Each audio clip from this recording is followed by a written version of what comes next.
Okay.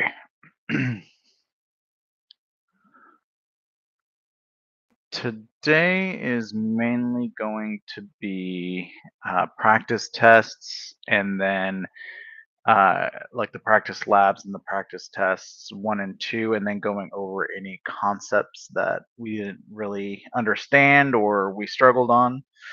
Um, Especially since I now have my assessment set up for Friday in the morning, which leaves me today and tomorrow to do the practice tests and go over anything that I'm struggling with.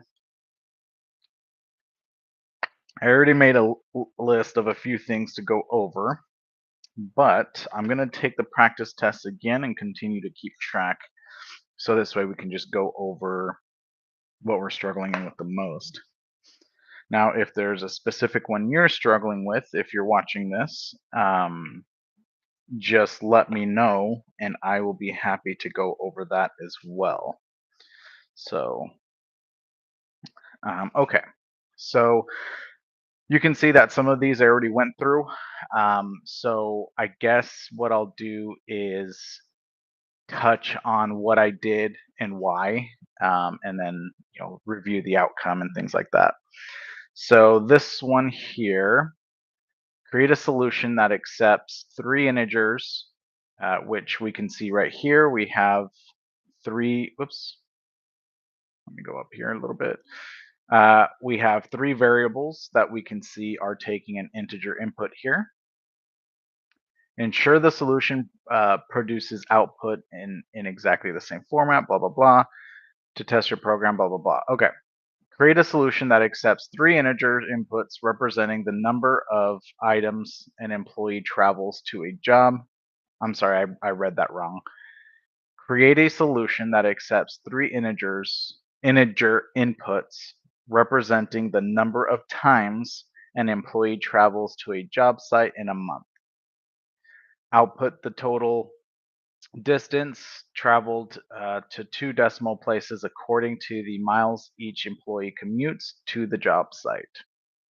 So we can see here that the employees travel different mileage. So this one travels when they go to work, they travel 41.85. Employee A, when they travel to work, they travel 15.62 miles. And the third one, 32.67. So what it's doing is it's taking the input, which represents how many times or how many days they went to work. So this person went to work 3 days on one day. Employee B went to work 10 days in a week. I think it said, right? Oh, in a month. And then this employee went 5 times. So basically what they're doing is they're taking how many times they went to work in a month times the amount of mileage they travel. So here we can see that we're taking an input, and what I did was I multiplied, since we know the mileage for each employee, I just took in how many days they went to work in a month times the miles. And I did that for each one. Then I added all three together. So we can see employee A, B, and C adding up. And then from here, I just output what it's requesting. So I can see that it wants distance, the miles, the total miles, and then miles written in string at the end. So that's what I did, was I used an F string so I can write it all in one line. F string and then distance colon and then the variable to bring in the total, and then this little part here to say I want 2 digits after the decimal point, and then miles. So if I run that,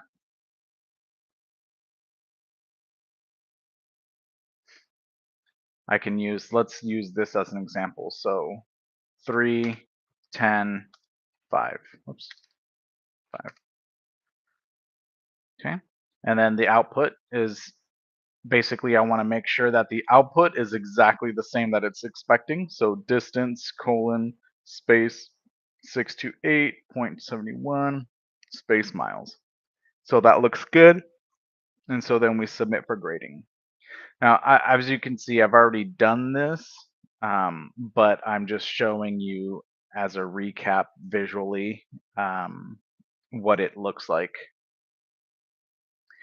And so we can see that every use case scenario, it printed out 2 digits, even with a 0. Now this part's tricky because at the beginning, like when I started this, this was outputting 1 0, so I kept failing this part. That's why the um, colon dot to F is important, to make sure that it gives you 2 decimals at the end, even if they're all zeros. Okay. Create a solution that accepts an integer input representing any number of ounces. So we can see the input here for ounces. Output output the converted total number of tons, pounds, and remaining ounces based on the value of the input ounces. There are 16 ounces in a pound and 2,000 pounds in a ton. So we can see that the values will output just like this. So this example is 32,500 ounces, and then it outputs 1 ton, 31 pounds, 4 ounces. So how did we do that? So first we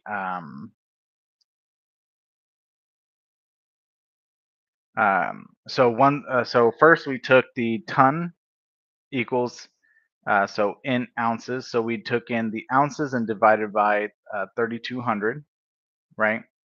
So and then we needed to grab the remaining ounces. So we did ounces minus ton times 3,200, and that gave us the remaining ounces.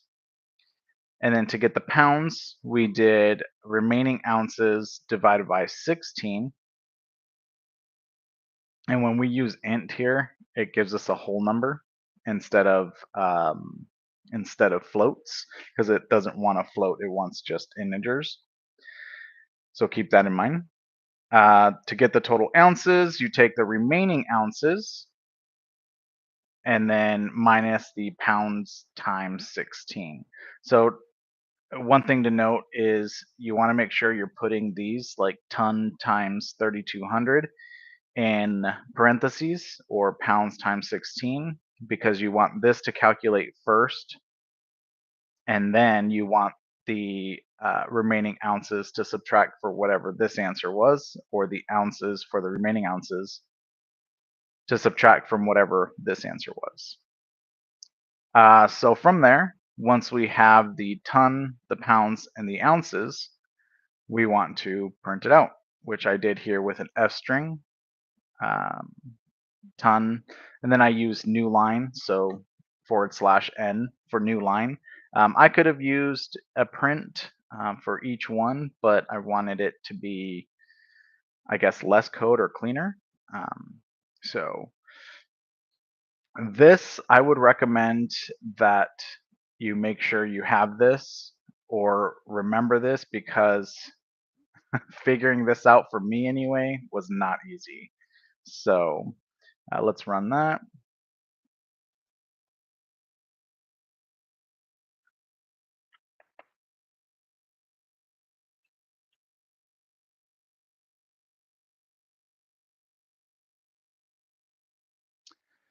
Okay. Oh, so let's try to do the example they give us. 1 ton, 31 pounds, 4 ounces. Looks exactly the same, outputs exactly the same with the same spacing. And if we submit that for grading, everything comes out good. This one was a little bit difficult, I guess, figuring out the formula math-wise for me, but you know, I keep reviewing it because of that. I don't know why it's hard for me to concept of it. Create a solution that accepts an integer input representing the index value for any of the 7 elements in the following list. So data mixture equals, and then it has the um, list here. So is this, yeah, this is a list, not a dictionary. The solution should perform the following. Retrieve the element at the given index, determine the data type using the type function and its .name attribute, check if the element belongs to one of the following categories. If the element is iterable, example list, string, dictionary, output, this element is iterable. If the element is numeric, example int float, output, this element is numeric. For other data types not in the category output, this is a different data type. So this is what the solution should look like, and here's an example of, like, if they type in 3, here's an example of what prints out. Element, what's in the third 3 spot, so 0, 1, 2, 3, which is the output here. And then this is a type list, and this is iterable. So let's see what we did. So we'll go one at a time. So retrieve the element at the given index. So we take an input of which index they want to look at. So, 0, 1, 2, 3, 4, 5, so whatever it is. Excuse me. And then we want to put that element into this element variable. So I created an element variable that will be assigned the index, or the chosen information, right? So element, if the input was 0, element would be assigned with the string Python is fun. If the input is 1, then element would be assigned 2024, which is an integer. And then we want to say, then I created a variable type. So I wanted to know, so we know we need to know if it's an int, a string, or whatever it is, right? So what I did was I created a variable that will hold that information, and I used the type function with the name attribute, which is underscore underscore name underscore underscore. So type element. So it's basically saying, look at the variable element and store in element type the element type of element. From there, I created the if else here. So if is instance element, so we're taking this one here, list string dictionary, right?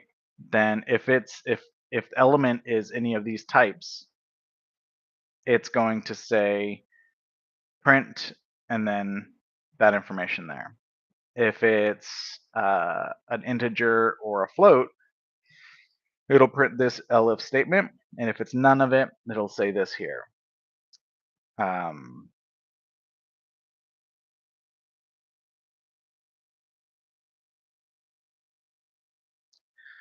thinking,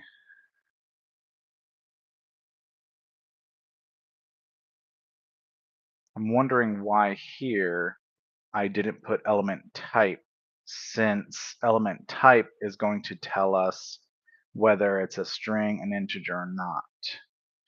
Let me run it here and see what it does. Unless it already detects whether it's a string or not. So type list, right? Because we put element type here. This element is iterable because it was a list.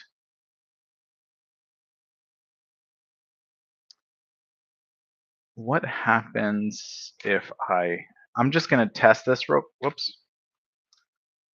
I'm going to test this real quick. I am curious to see if I already tell it the type. It should function the same way, but I'm curious on why I didn't use element type here for the is instance to check if this instance of element or element type is in fact an int or a float or a list or a string or dictionary. So let me run this to see if it acts the same. Yeah, type lists, right? Message is iterable. What if we do 1 int is iterable? Okay, so that right there, I can see this is incorrect. So let's change it back and see what it does when I use number 1. Because when I used that, it did not work. Okay, numeric. So that's probably why. So is instance is already grabbing the instance here. So, but I mean, this will return, you know, integer or string or list as well.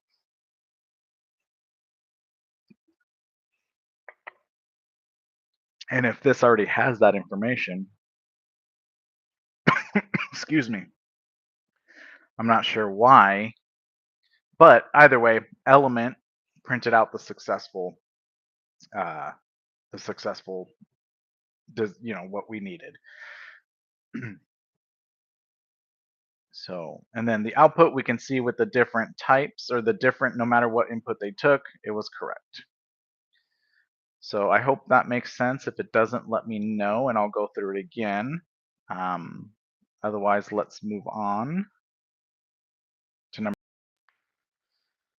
Okay, this one was actually pretty easy.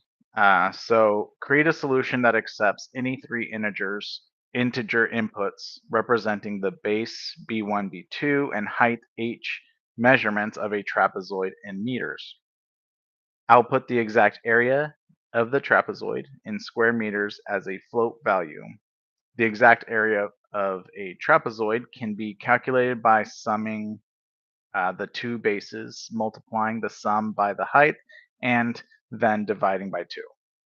So here it gives you the formula, which is really nice. It's always nice to have the formula to be able to do that. God dang, I don't know what's wrong with my throat. Jeez.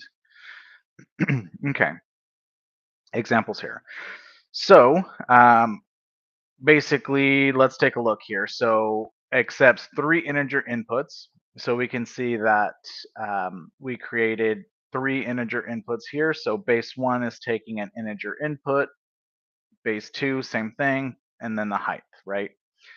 So the formula tells us what the area should be right here. So what we did was exactly what it says here. So we know that this is gonna be a float. We can see here that the output is a float. So I put this in a float function here, and then we did exactly what it said here. Base 1 plus 2 times height divided by 2. But we also noticed that base 1 and base 2 is in parentheses. And then given that answer, we can see that that answer times h is also in parentheses, which means that this is going to be solved first, this is going to be solved second, and this is going to be solved third. So that's what we did here. We put base 1 and base 2 in parentheses, and then that answer times height in parentheses divided by 2. And then I used an f string, trapezoid area, meters, square meters. So this way that it prints exactly how it wants it, so it runs correctly. So I'm just going to run this, and we'll use 357 as the example. 357, and we can see the output is trapezoid area 28.0 square meters. And I can see that the spacing, there's no period at the end, the spacing's correct, it's not requesting 2 digits at the end of the period in this here. So, and when we submit it for grading, because the output is exactly how it wants it, it's correct. So that's how that comes out. Again, if you need me to go over this again, let me know. We'll go on.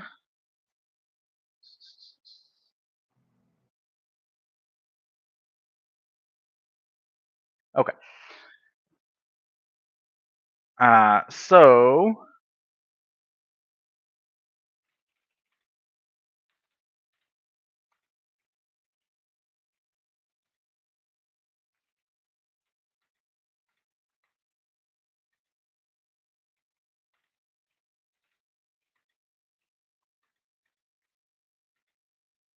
bear with me here.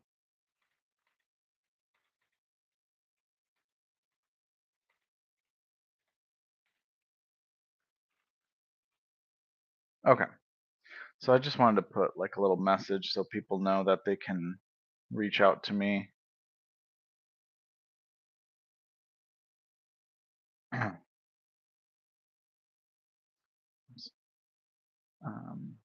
this way they know, you guys know that you can let me know if you want to, review something specific or anything like that.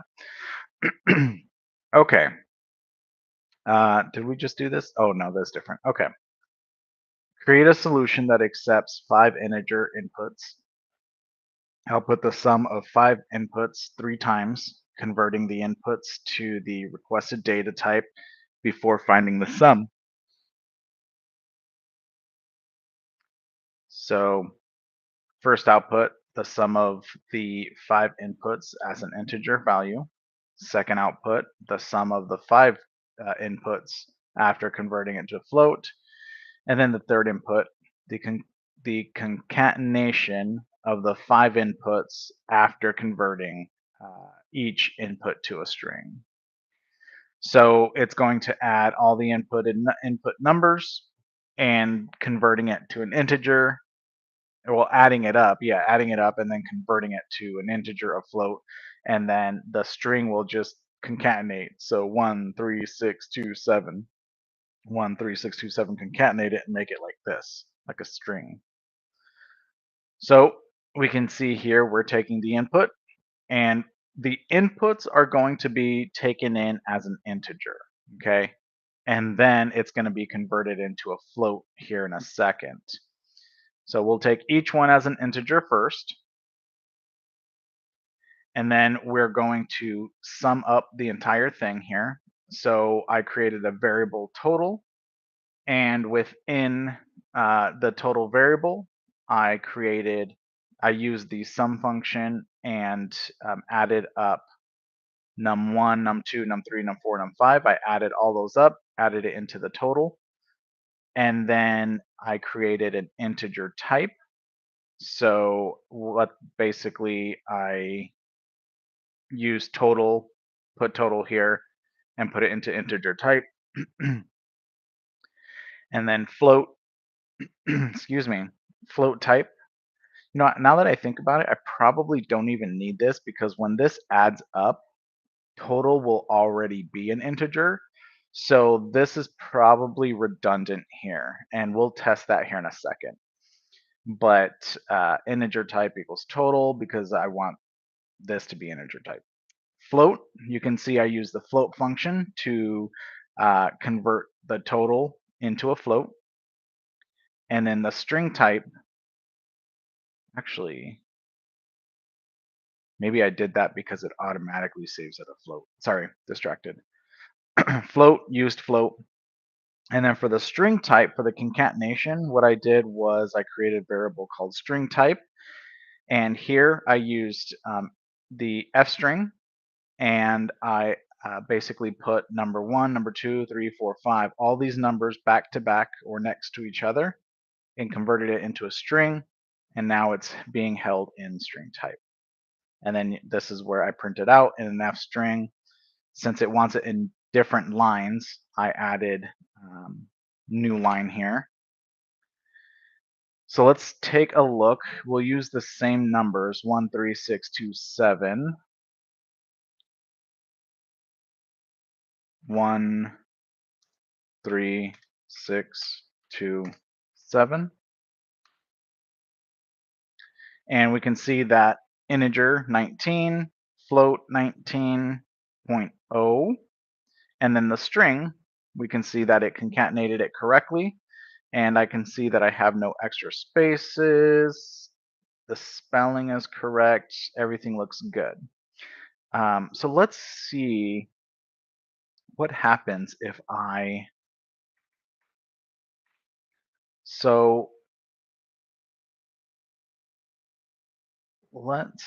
because I'm curious on why that, if that having that variable, if having this variable integer type was even necessary, or if it was just redundant. So here I convert a float, so I change it here, I change it here. Excuse me. Every time I work on my computer, I yawn. I don't yawn all freaking morning. I'm good. I'm not yawning. But as soon as I start working and doing this. Okay, so let's run it again. 13627. 13627. Yeah, so I think that might have just been redundant. I probably didn't even need that. And then I'll run it. Oh, why did I do that? I meant that I will submit it to make sure that it does work properly now that I made changes. Yeah, and it does seem to work the same exact way. Yeah, okay, so it does keep it as an integer. So it does seem like I didn't need that. I probably put it just so that my brain can understand it a little bit more easier. So um, let's continue. If you need any help, just let me know. I'm keeping an eye on the chats just in case anybody um,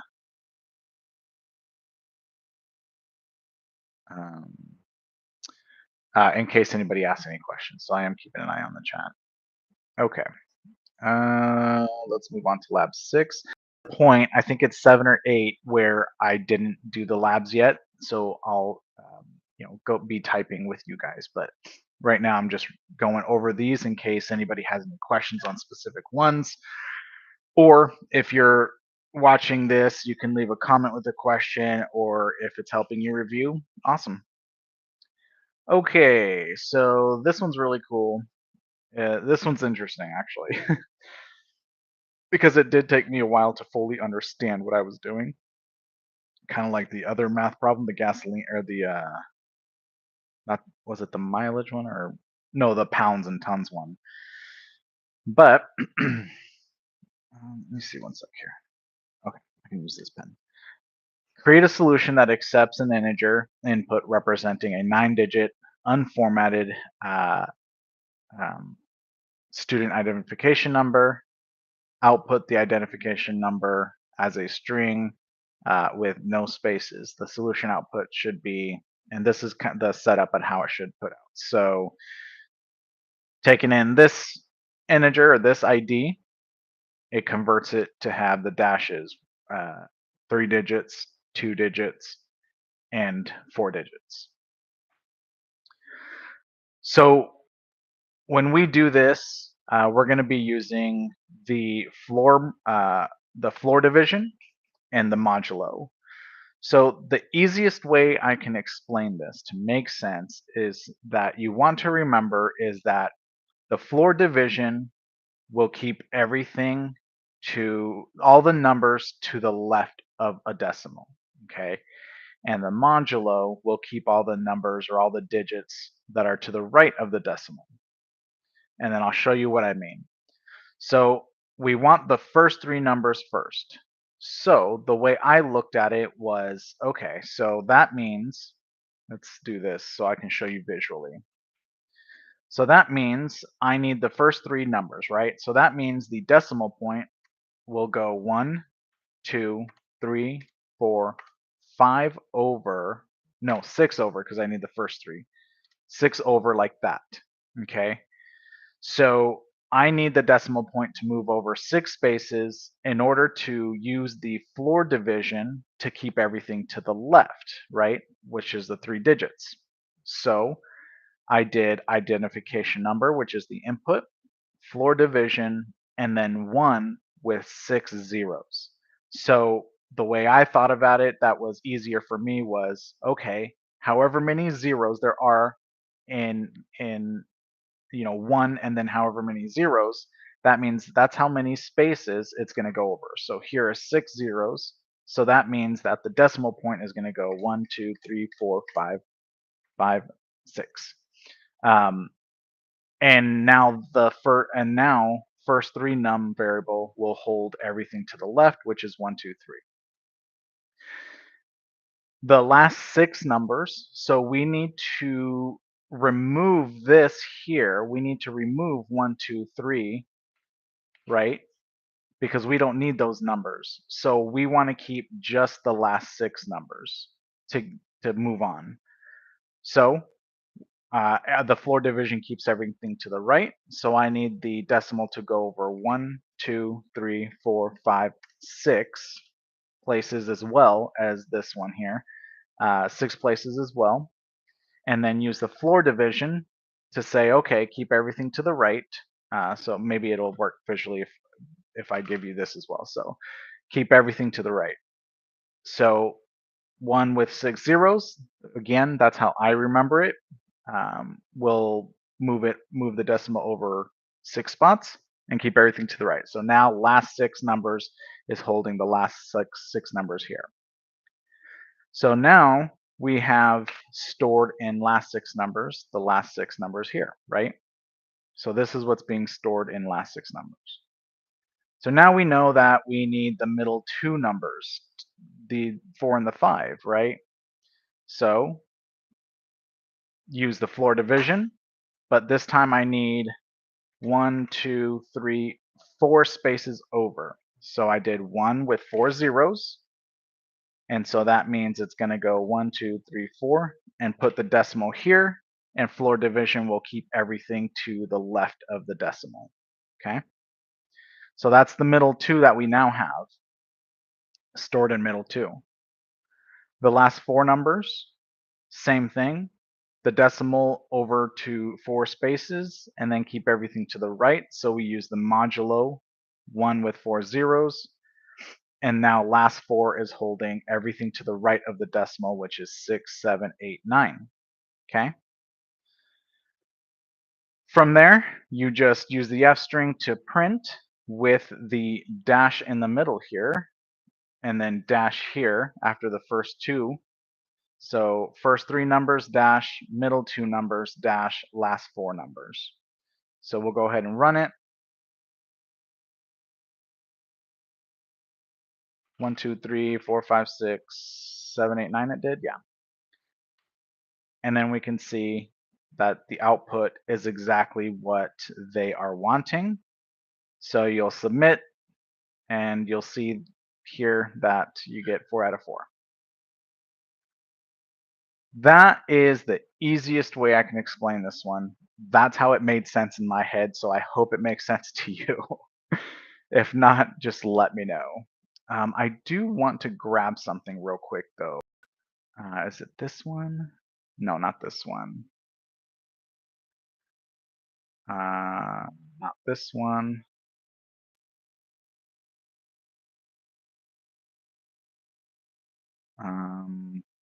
Not this one. Shoot, where did it go? Oh, this one right here. I made these notes here. So I want to grab this because I'm going to save this in my notebook. This is what I recommend you do as well. I'm going to save this into my notes because I know that I'm going to need to review that one a little bit more on my own because I want to make sure I understand how the conversions in math is working. So this way, when I take the test, if it asks me this question, I'm going to already know what I need to do. Like I need the tons and I need the remainder ounces, I need the pounds, which uses the remainder ounces, so on and so forth, right? So let's go back to where we were, which I think was, oops, I think we were on 6.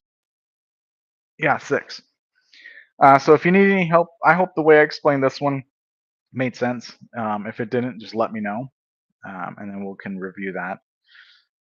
So let's move on to the next. I think 7. Yeah, 7 is where I ended up leaving off. So we'll be solving this together, and then we'll be taking notes on anything we struggle with. So this way we can, excuse me, review it. And actually, I'm gonna make. I have a notepad open, so this way I can keep track of what notes I need to review.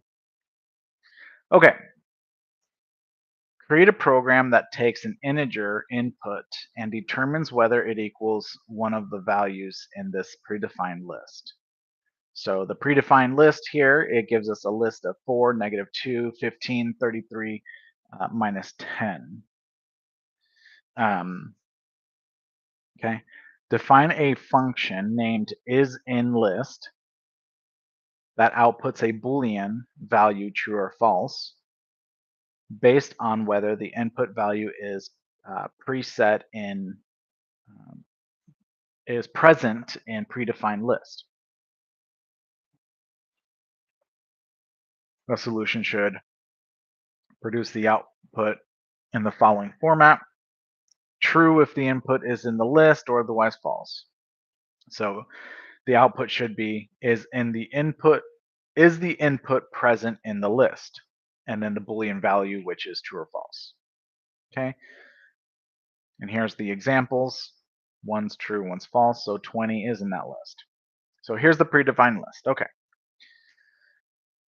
so let's take this step by step here. So define a function. Where is it? Okay.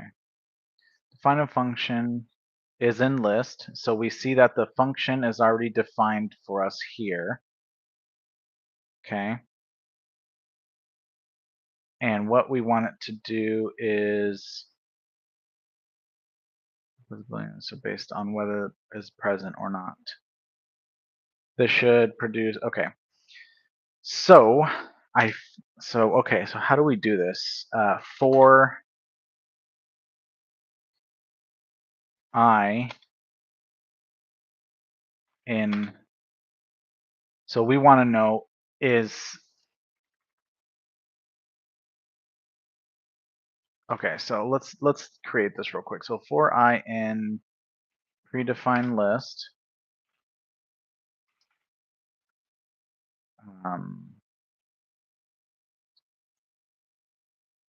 define function to compare input with the list volumes. Okay, so it takes the input,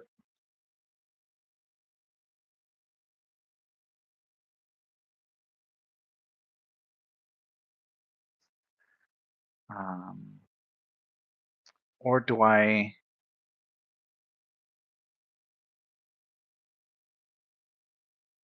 Oh man, why? Okay, so this is part of the part that I'm talking about. So if I'm struggling with figuring out what the answer is, then I'm gonna say that I need to work on for loops, or I need to work on using for loops with lists. So that's my note. Okay, so let's see if we can figure this out without help first. For I and predefined list.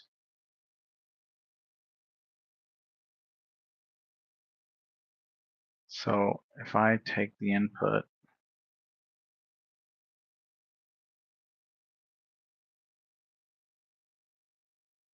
so if user input, yeah, user input,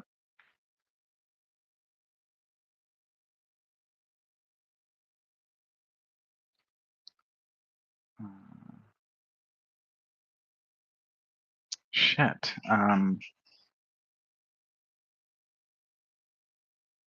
So if you have any ideas, if you're watching right now, let me know, because like I said, this is a study session, so I'm not going to have the answer to everything.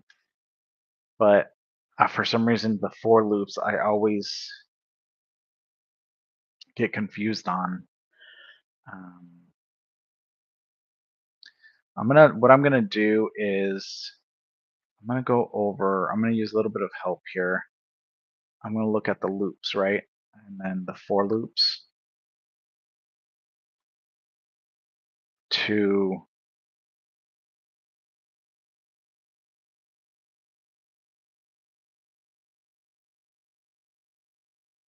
just to kind of give me a hint here.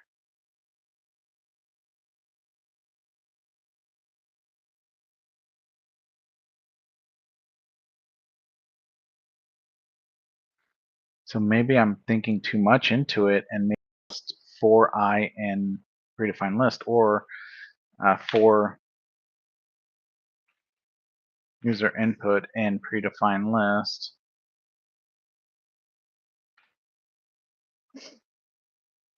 If no, because the if is there, right?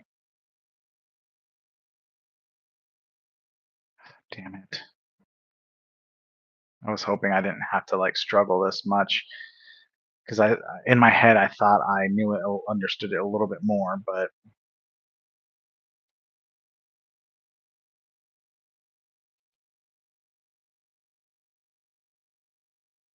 so for C.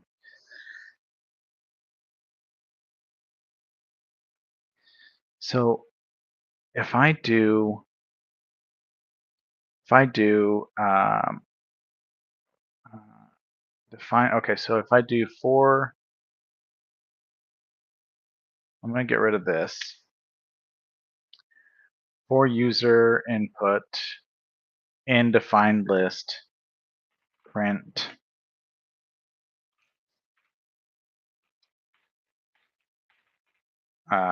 true, right? If name is equal to main,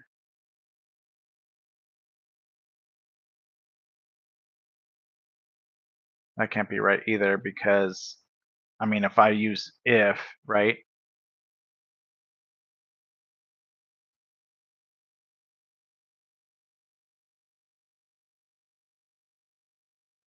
Um,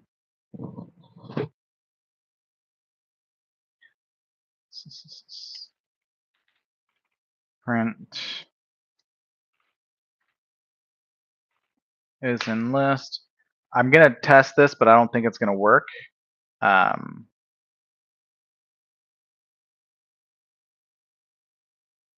uh, else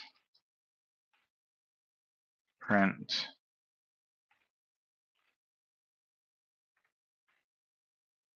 false. Do I have to put that in since it's a boolean? Do I have to put that in? Let's see. Let's see what happens.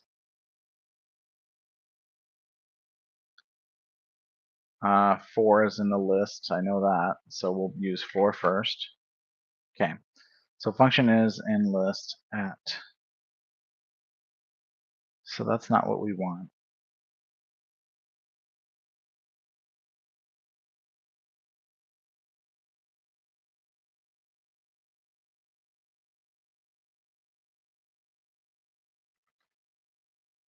Okay. So let me go back and look at a for loop, an example of a for loop here. So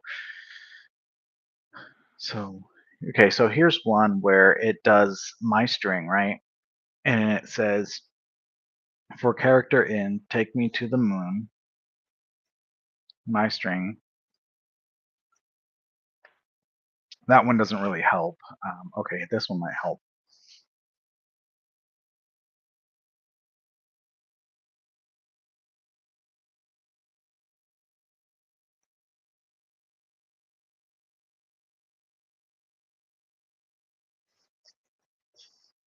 Um,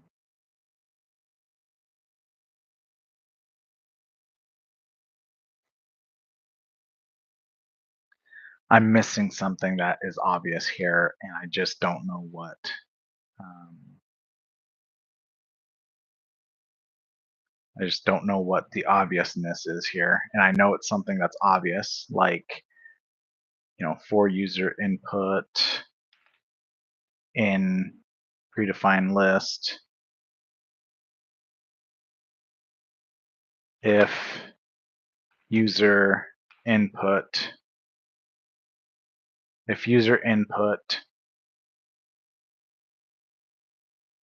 is equal to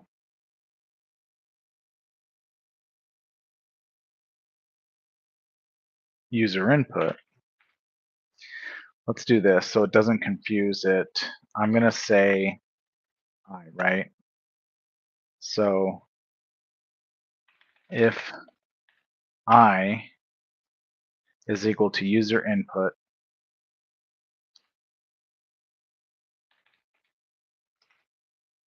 print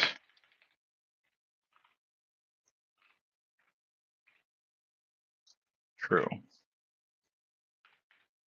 else print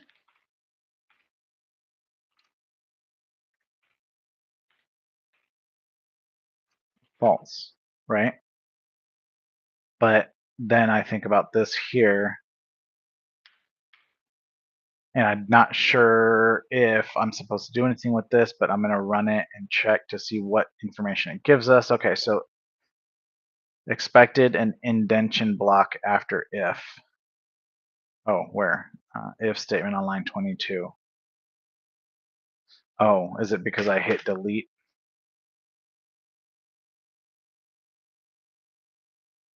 No, it's because there's nothing there.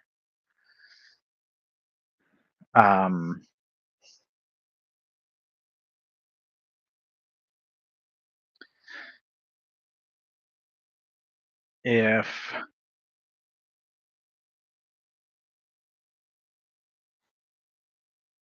so, maybe I don't put for I in predefined list.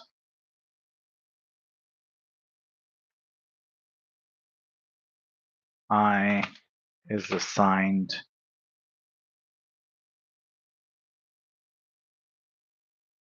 user input, and then if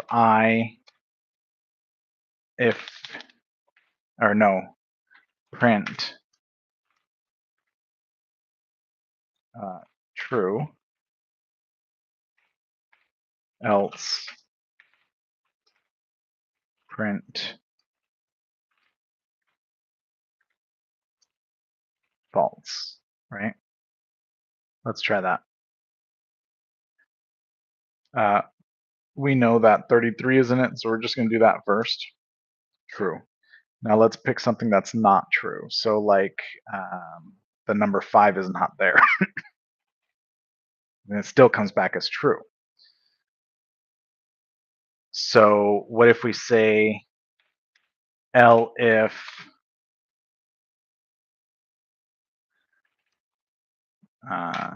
elif name is not equal to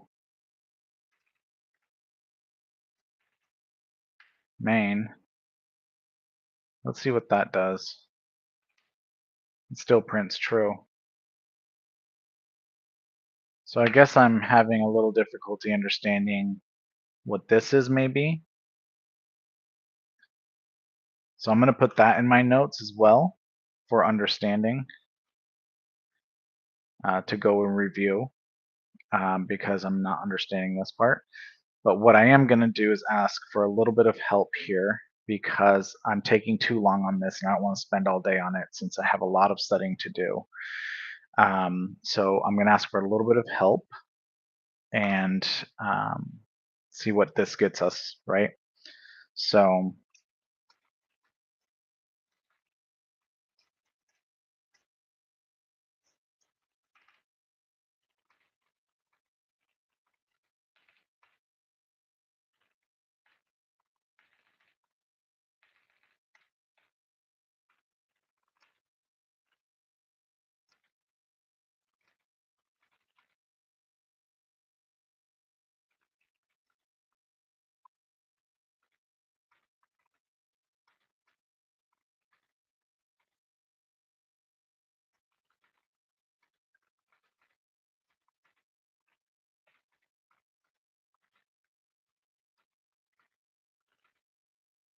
Now, one thing to note is I use um,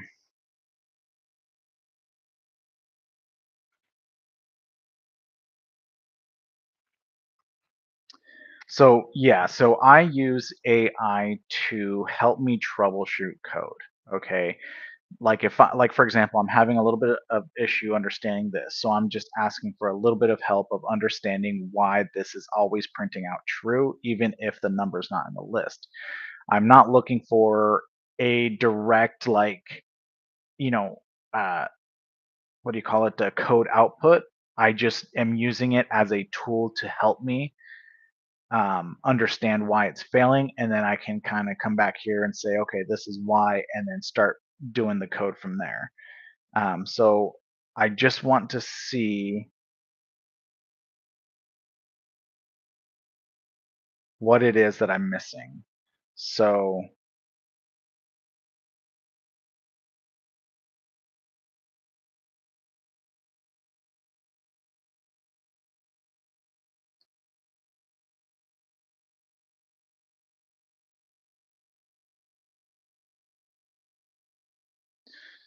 uh, oh, so I was almost there. So, but the if statement.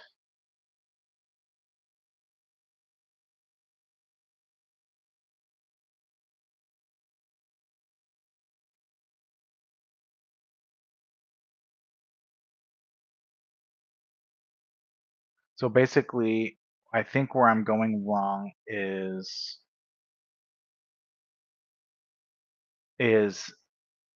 I'm misunderstanding this here, and I think that's where I'm going wrong.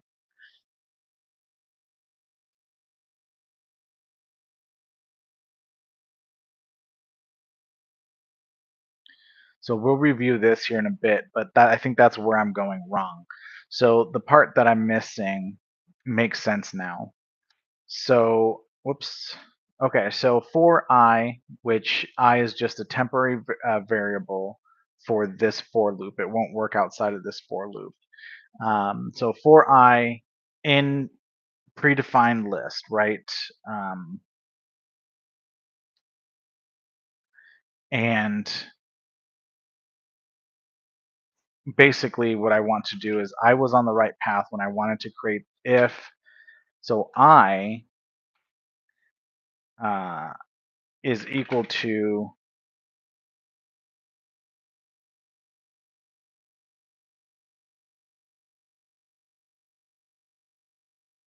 because it's a function. So it's not actually using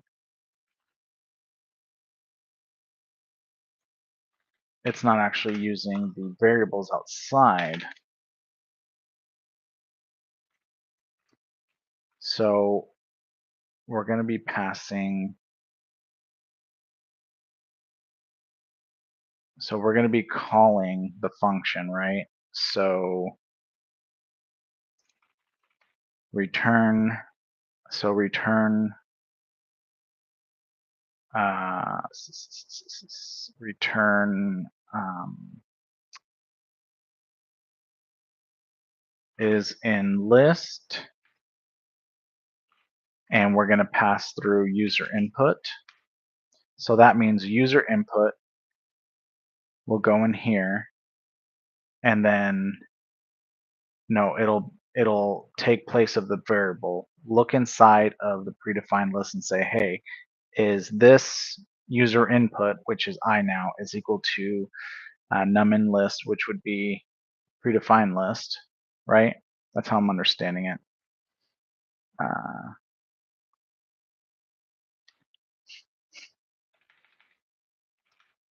return true. So return. So let's look at.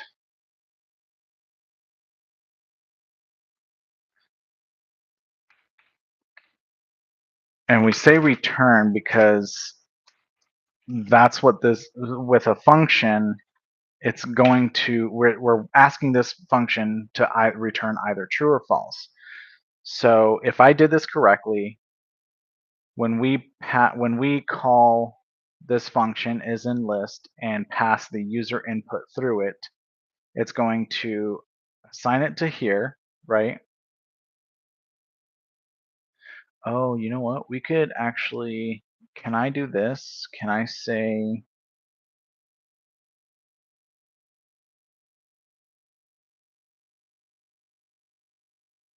can I say,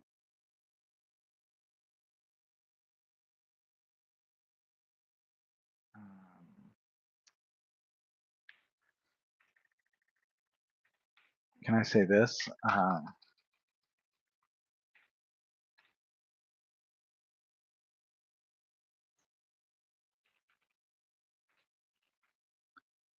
Right?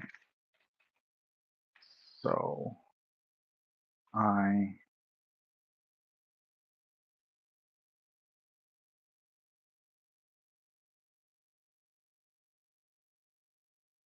so checklist, and then the num input for I in checklist, right? Which means we're going to do, what's it called? Predefined list, predef list, predef list, comma, right? Because we're going to pass the predefinition or the predefined list, which will attach to this, to checklist, and then user input, which will attach to num input. Now we're saying for I in checklist, which means it's going to go through all the integers here, 1, 2, 3, like these integers. Then it's going to say if I is equal to the input, so num input, right? I will take on the variable or the integer of the list. Like so, 4. It's going to be 4. It's going to check if it's matching the number passed through, so user input, and if it is, it's going to return true. So let's try that. Return outside of function. Oh, did I do it wrong? Is it supposed to be here?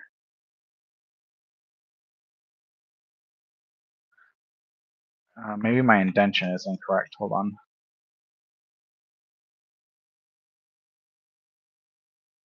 No, it's supposed to be here, right? Yeah.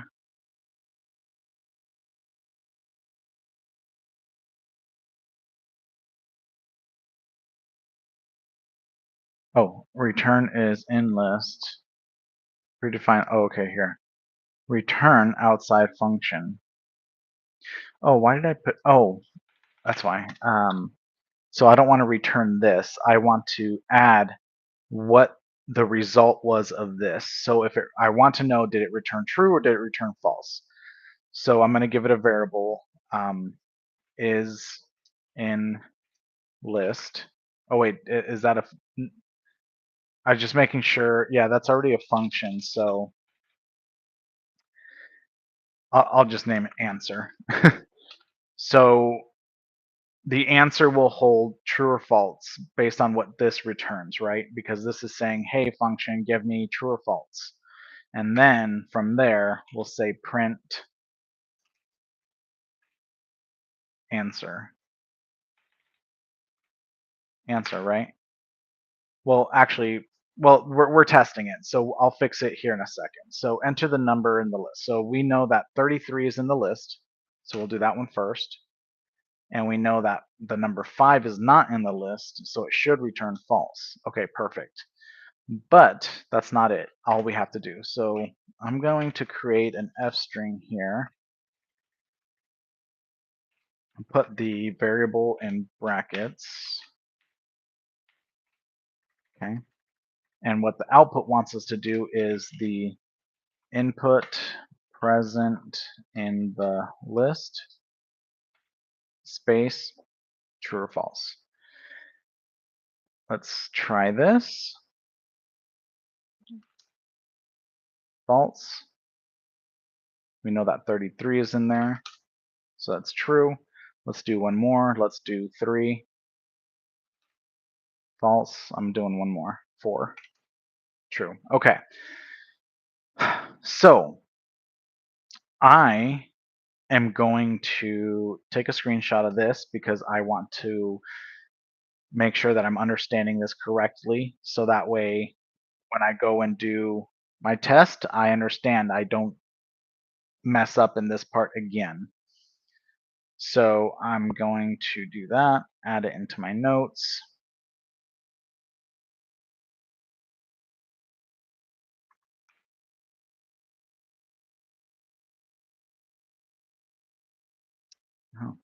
I'm gonna add this into my notes as well because I want to practice other like variations of it on my own.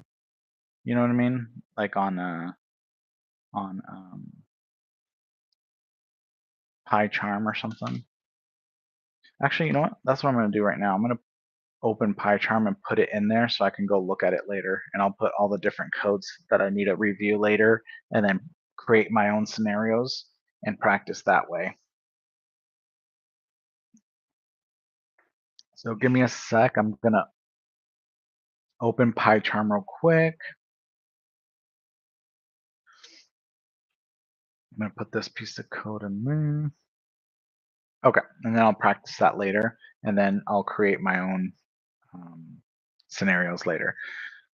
So let's submit that.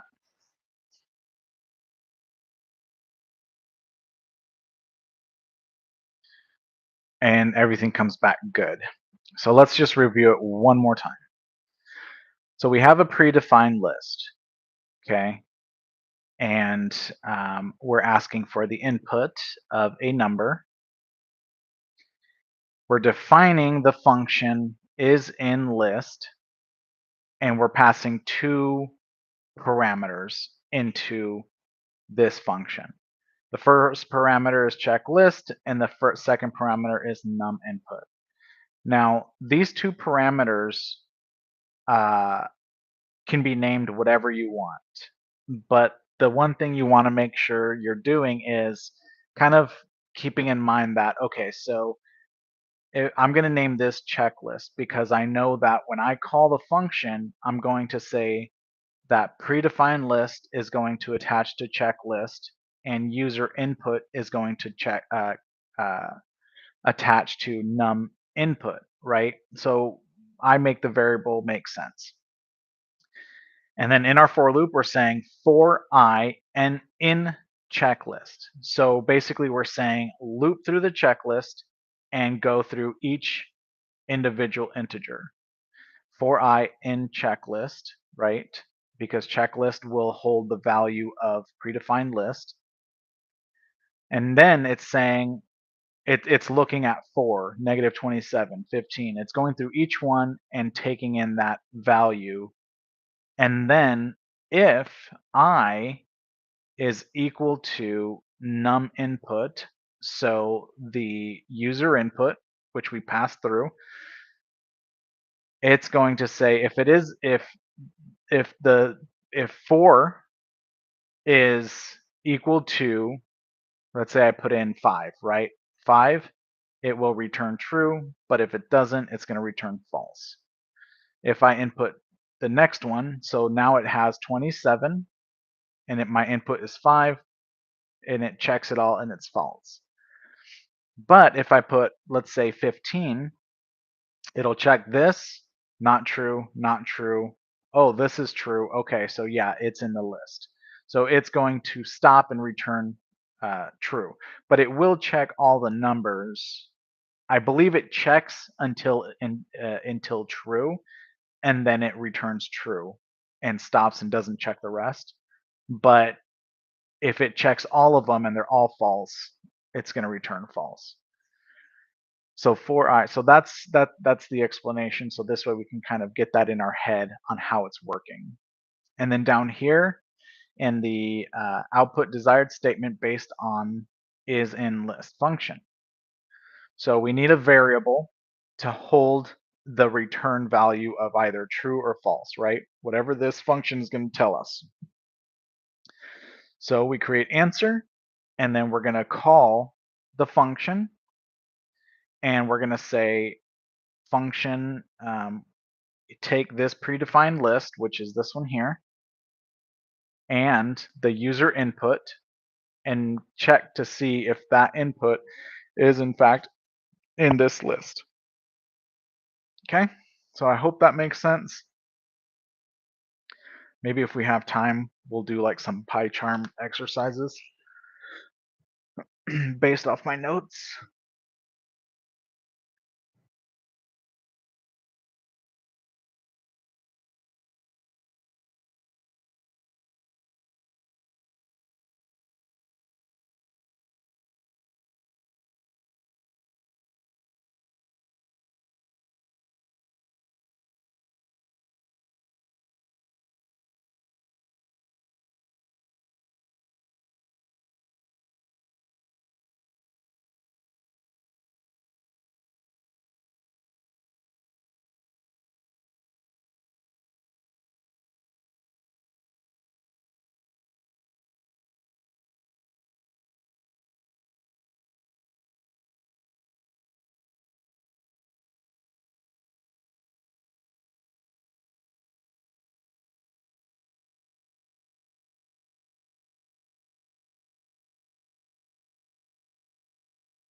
Okay.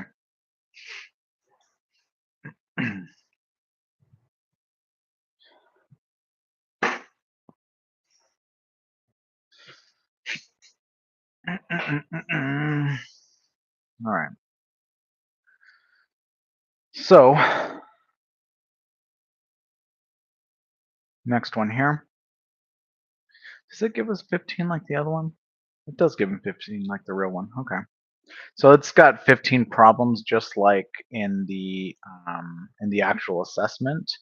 So I was just curious about that.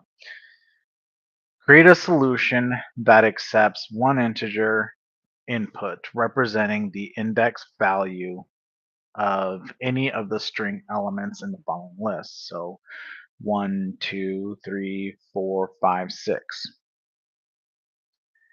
Output the string element of the index value entered. Okay. Place the solution in a try block and implement an exception of error if an incompatible integer input is provided. So there's 0, 1, 2, 3, 4, 5. So if somebody put like 6 or 7, 6, 7. Sorry, my son's got me on that. It'll return error. So basically, error is what it will do. Okay, so it is saying create an integer that is going to, so use try block with exception error when index value is not found. Solution accepts an integer input. Okay, integer input.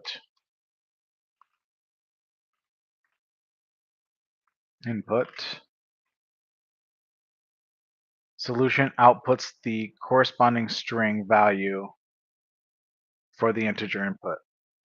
So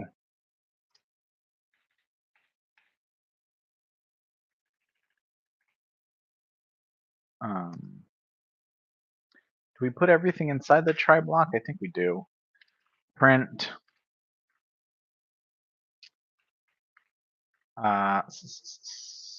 oh, so it just once. Okay, so print. So we want frameworks brackets and then the number, right? And then index. So that's the integer being taken in. And it doesn't want like any like, oh, your number was found. It just wants the number or the string. So let's try this real quick. I'll do 0, returns Django. I'll do 6. Okay, so name error is not defined. Did you mean OS error? I did not. Do I print error? Oh, do I return error? Let's see.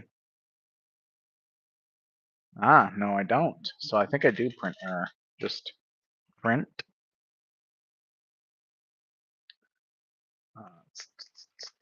So I think it just wants me to print error. It's not like an actual like error function or anything. Okay, undetermined string literal detected in line 15. Print error.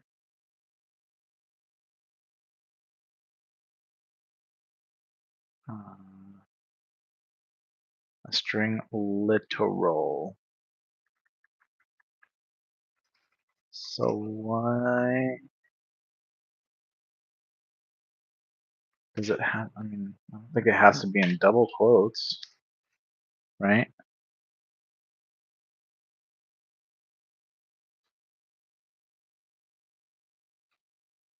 Oh, why does it have to be in double quotes? Is it because of the accept? Run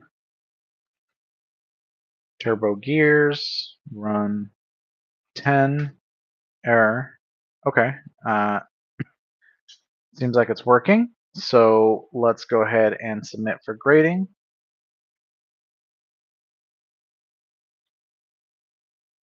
8 out of 8.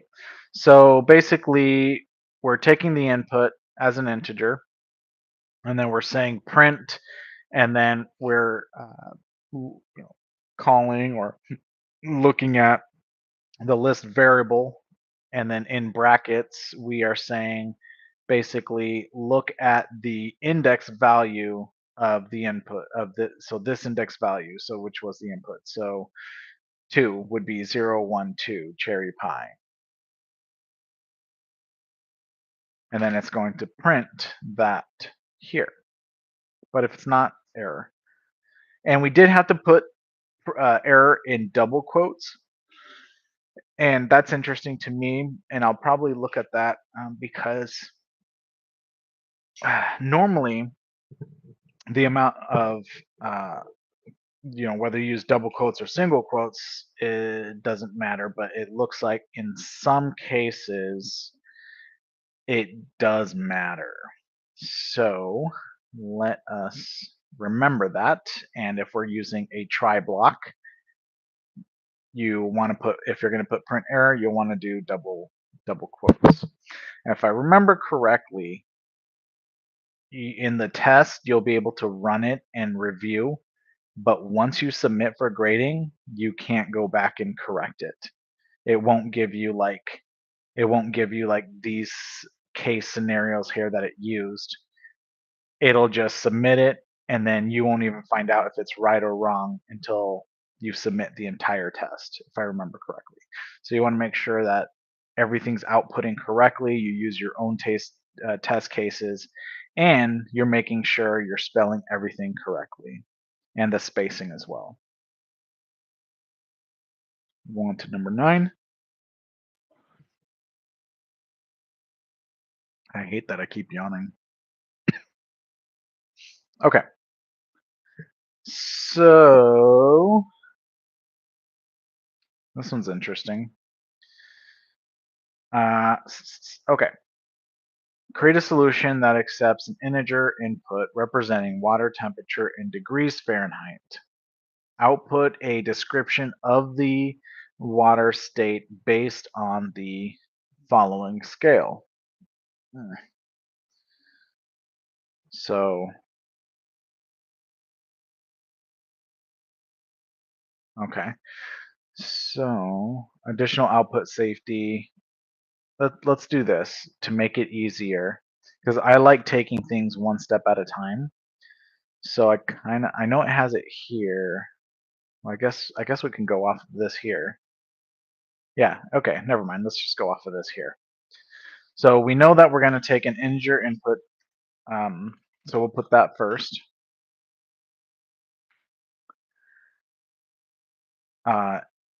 So we're going to use these if statements. So if temperature, so we'll start with this first one here.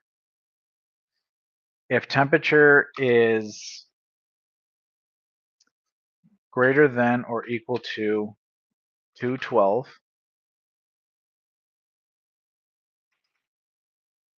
print. You know what? I'm going to start using double quotes. Because I feel like I run into more problems with single quotes than I do double quotes. So I'm just going to use double quotes from now on. So print boiling.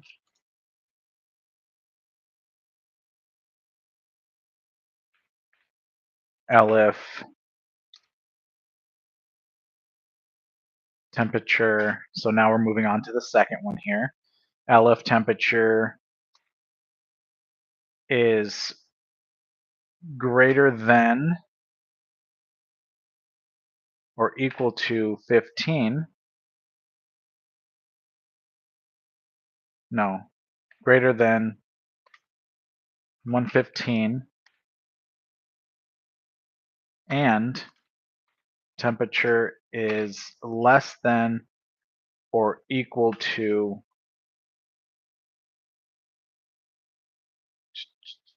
211. Yeah, because I think 211, we want 211 to be inclusive. So I'm going to do that, and then we'll test it as we go. That is going to print hot. So print hot. We're making sure if there's exclamation mark, periods, or anything like that, we're adding that as well. All right, so we'll move on to the third one. Elif temperature is between, so is greater than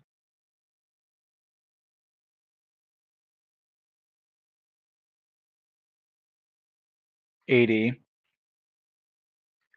and temperature is less than or equal to 115. And the reason we're making this one inclusive is because this is going to check all the way up to 115, including 115, where this one is going to check anything greater than 115, which means it won't include 115.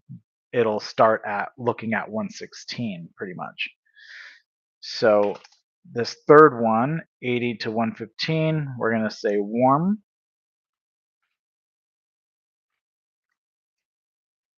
With a capital W, right? Yeah.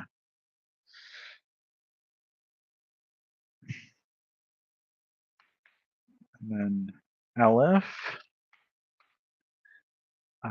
temperature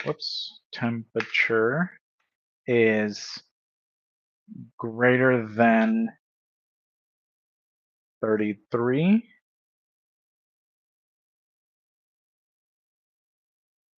Actually, this one looks, just looking at these here, these next two,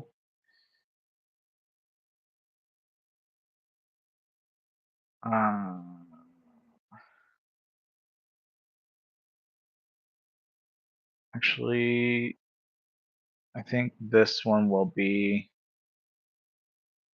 equal to, right?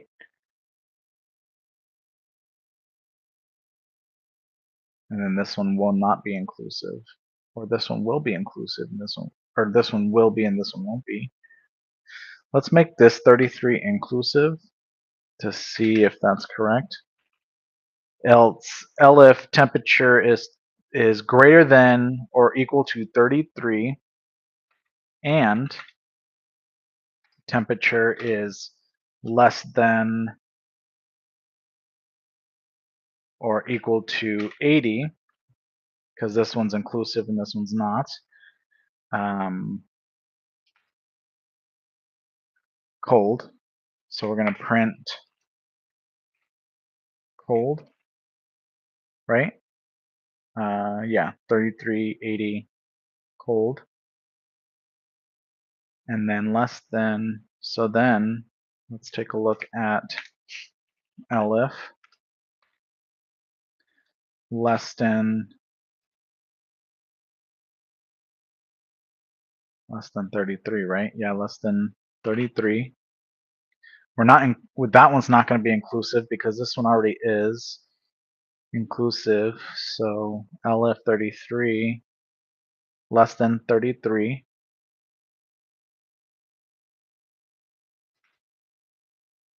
Print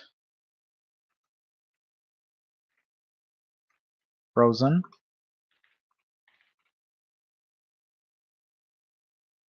And then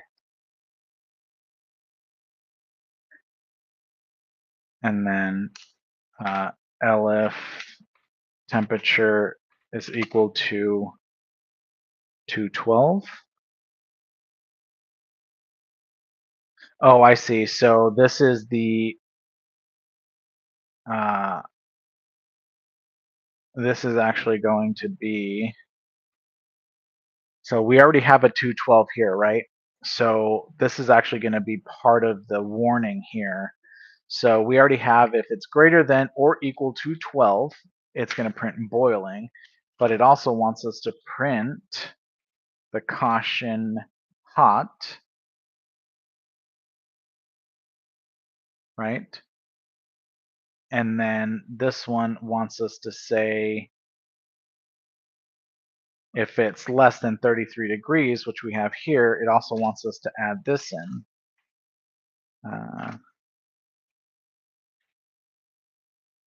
So we don't need this here. Watch out for ice. Okay, so was that all it wanted? Was less than 33 and then equals to, okay, perfect. So this, and then else, well, there actually is no else statement, is there? Yeah, because it doesn't mention us needing to do an else statement. So, because if you think about it, This one here covers everything from 212 degrees on up. So I could put like 400 degrees and it'll say this. This covers everything between 115 up to 211 inclusive. And this one covers anything from 81 to 115 inclusive. So this one would actually cover 116. And because this one's 115 inclusive. So, and then temperature is greater than anything greater than or equal to 33, between 33 and 80. So both of these are inclusive. So let's see what happens if I do 32. So I want to make sure it does it correctly. Whoops. elif negative elif less than 33, invalid syntax. Why is that invalid? Oh, the elif temperature is less than 33. Frozen. So this is covering everything. Right? So all the numbers are covered everywhere, up and down and in the middle. So that's why we don't need an else statement. 33 cold. 32 frozen. Let's say 500 boiling hot. So let's go ahead and run that and see and make sure we've got everything correct and we didn't miss anything. And it looks like we got 5 out of 5. So all the use case scenarios passed. Awesome.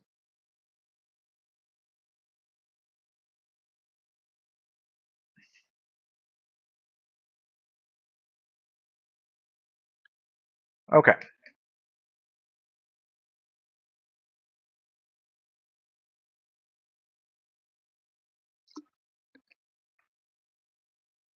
I think this is a dictionary. Yeah, it's a dictionary. And the way I can tell it's a dictionary is because it uses the curly braces. Create a solution. Let me see something. Create a solution that accepts an integer input, identifying how many different shares of stock are purchased from the Old Town stock exchange. You see what I mean about the yawning? I wasn't yawning when I got up to go get water and took a break, but as soon as I sit down and start reading, I yawn. Followed by, okay, let me start over. I don't think I was paying attention. Create a solution that accepts an integer input identifying how many different shares of stock are purchased from the Old Town Stock Exchange, followed by an equivalent number of string inputs representing the stock selections. The following dictionary, stock, lists available stock selection as the key and the cost per selection as the value. The following dictionary, stock, so this right here, lists available stock selections as the key and the cost per selection. So this is the key and this is the value as the value. I'll put the total cost of the purchased shares of stock to 2 decimal places. The solution output should be, and then this here. So if I enter in, I want to buy 3 stocks from SoFi, Amazon, and the Valoo. It'll take these 3 selected, it'll add them up, and then it'll output the cost of them. So it sounds like we'll be using a for loop. So right here,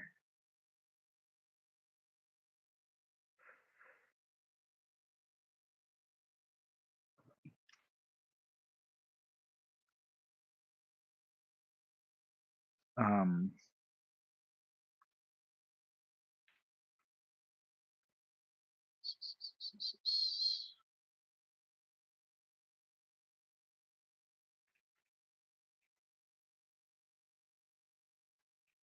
I'm just I'm commenting out this entire block here,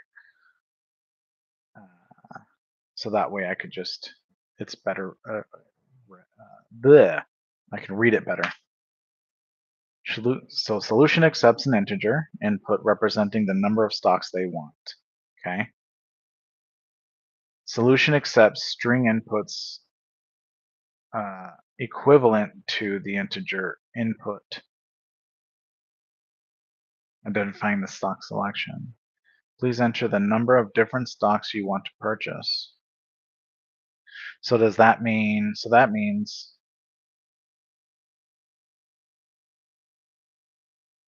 solution accepts,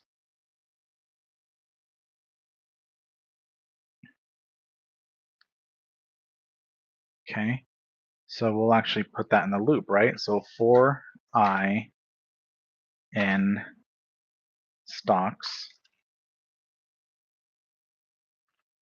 we'll probably want to pass some values through that, or some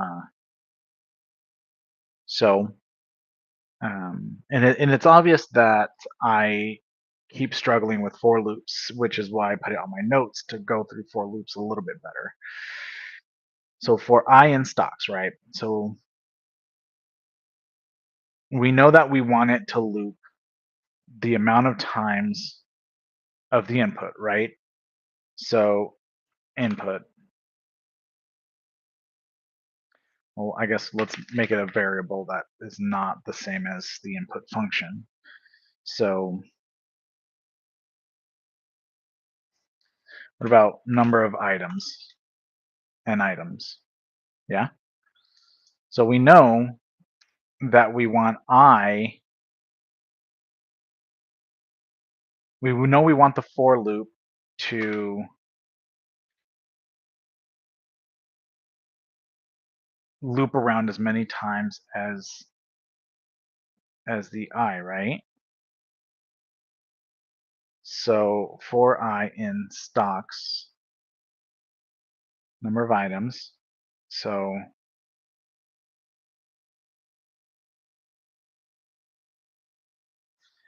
what if we do if I is less than the number of items, print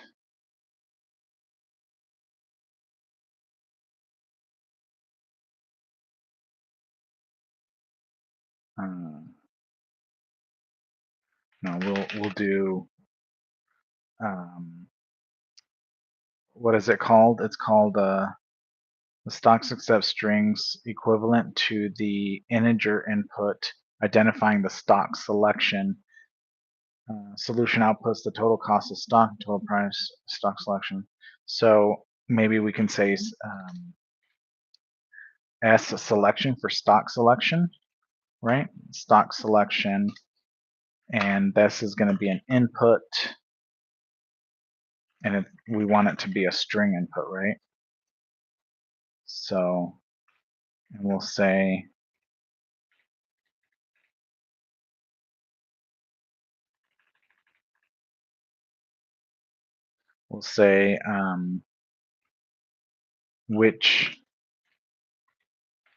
which stocks, right? And then we want it to calculate, right?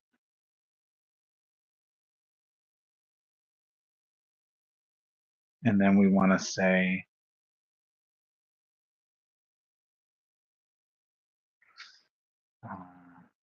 total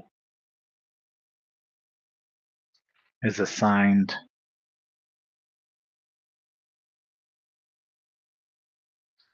I feel like this is wrong. I feel like oh no, total is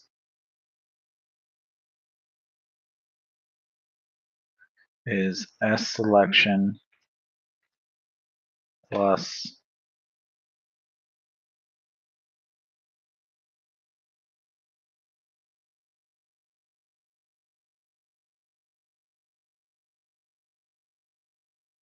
No.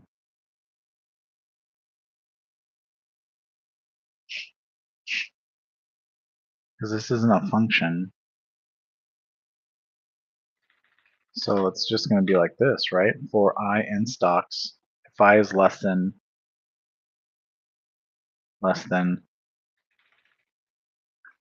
items, it's going to go here, right? Because let's say I say 3, and this is going to start at 0. And it's going to come down, and it's going to say which stocks. And then it's going to say total is total plus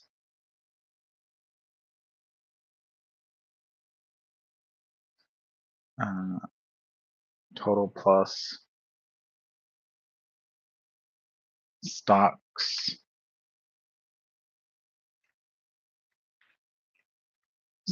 selection, right? And then print total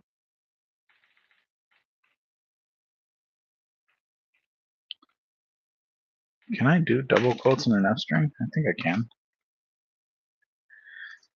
Total price is going to be total, right? Um, let's see what this does real quick. I want 3 stocks. If I is less than or minus, so not supported between instances for string. Can I just take input then?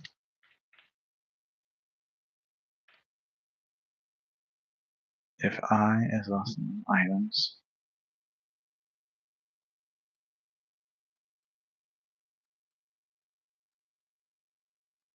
well, it's already a string, so I don't know why I put string function, but because so 3 not supported between instances of string or integer. Okay, so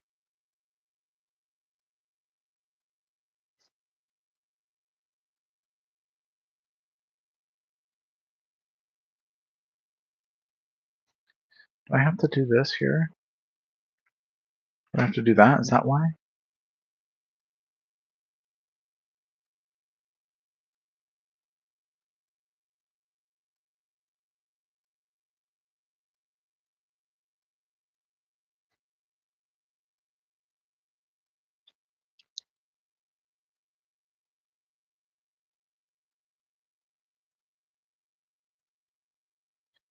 For I in stocks,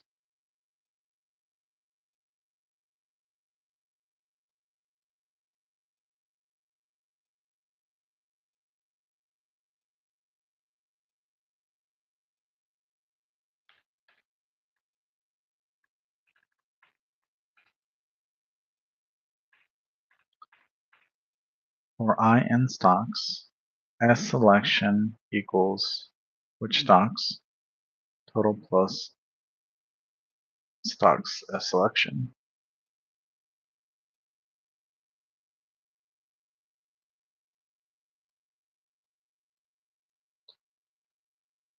And then what if I do this? Convert it into an integer. And then it does plus, right? So TSLA, let me do this. TSLA,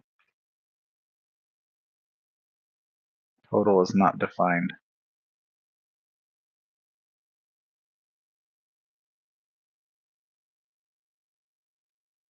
Oh, maybe this has to be part of the for loop, but right here like that,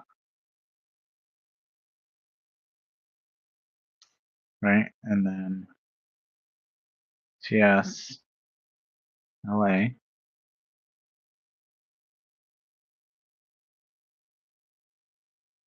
total is not defined.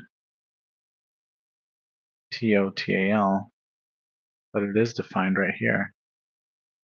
Do I have to put it as part of this?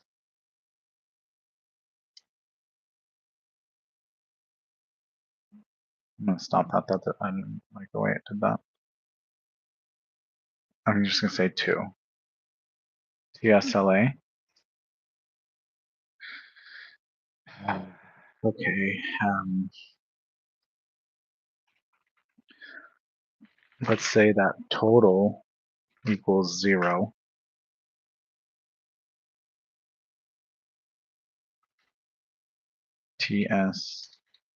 TSLA. TSLA. Okay. Okay, so now it's okay. BY. And then it looks like it's taking me through the loop over and over.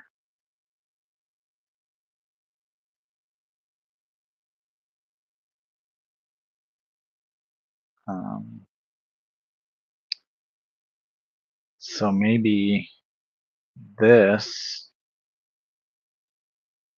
stop this. Maybe this needs to be outside of the for loop and put with this one here, right? And then we need to say total is, so if I in stocks, total plus equals the integer stock selection. So it should look, right?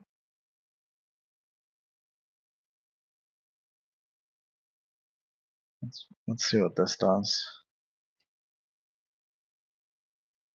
TSLA, TSLA.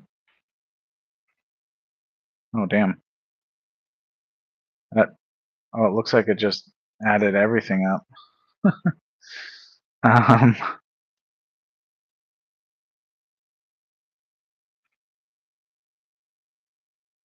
uh,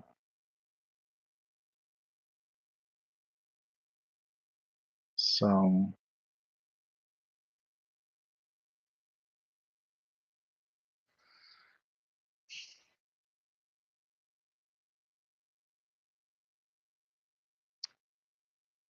let's put this outside of the for loop. And now we just have total plus integer stocks S selection, right?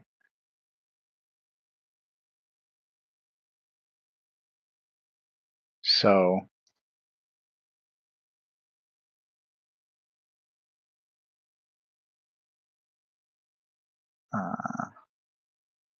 if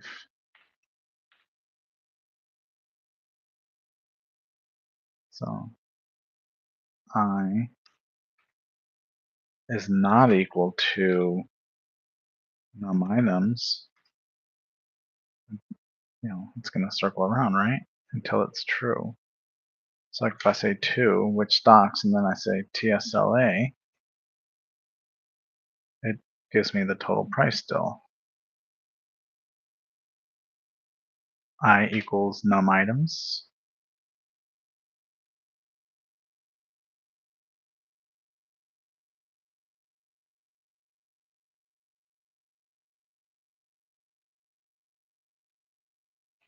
TSLA.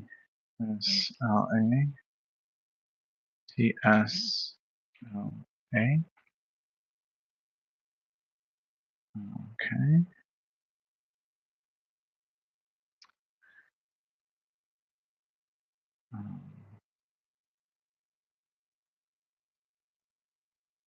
Okay, so I'm going to ask for a little bit of help on this because I'm not fully understanding why it's not working again. And this is the same issue I keep having is I just keep not understanding for loops. Um,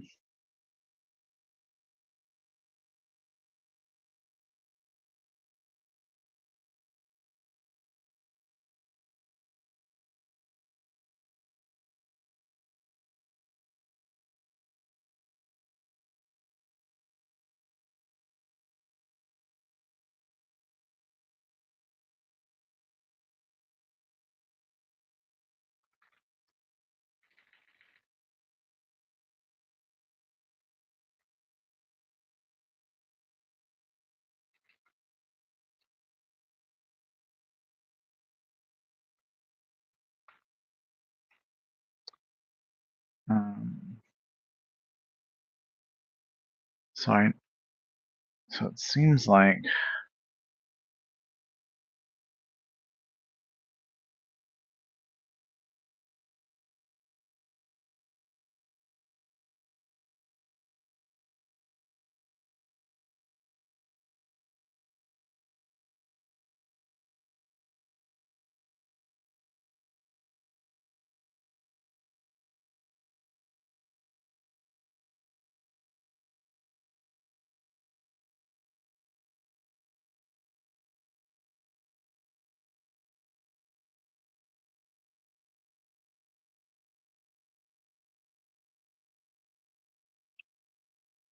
oh,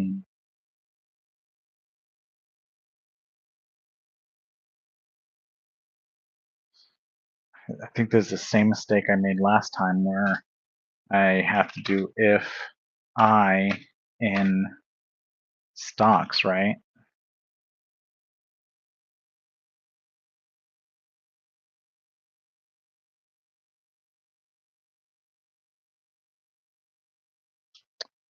One second, my phone is being blown up.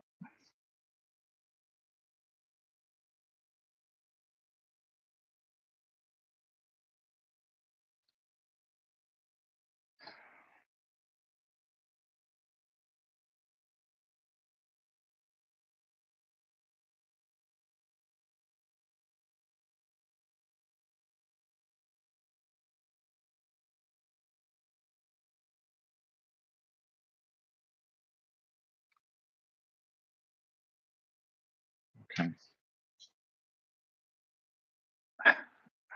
I'm okay. I know that the for loop is going to check everyone, right? And if I say so if TSLA is in stock, then the total will be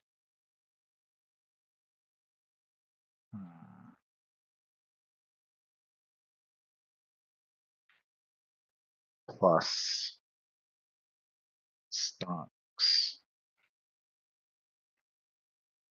I, because it's looking for that current one, right? Like if I type BBY, so for I, which says it's going to check every single one.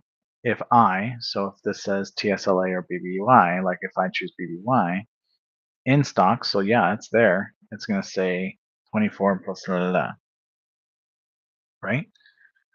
So, but how do I know?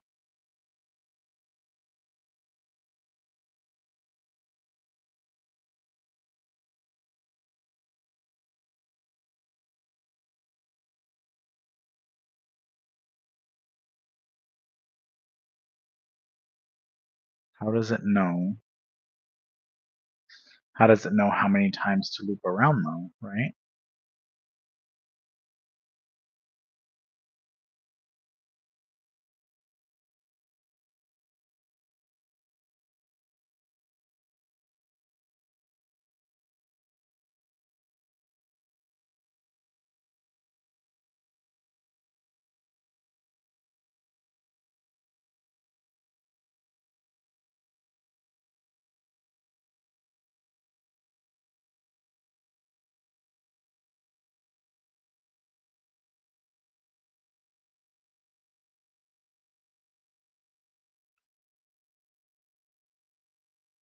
Um, how does it know how many times to loop around?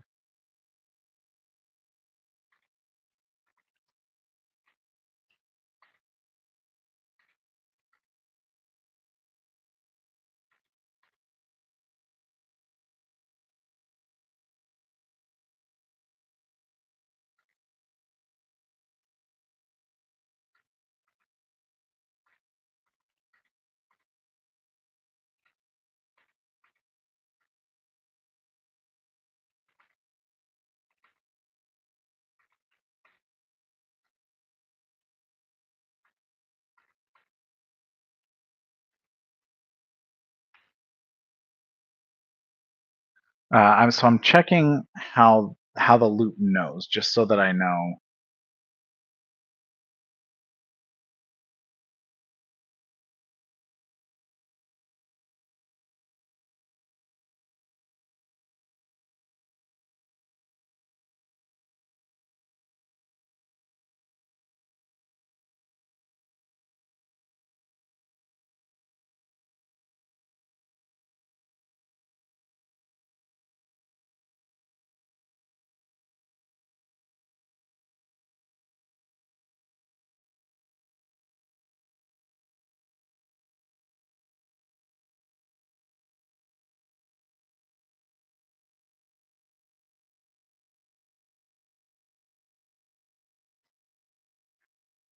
Okay.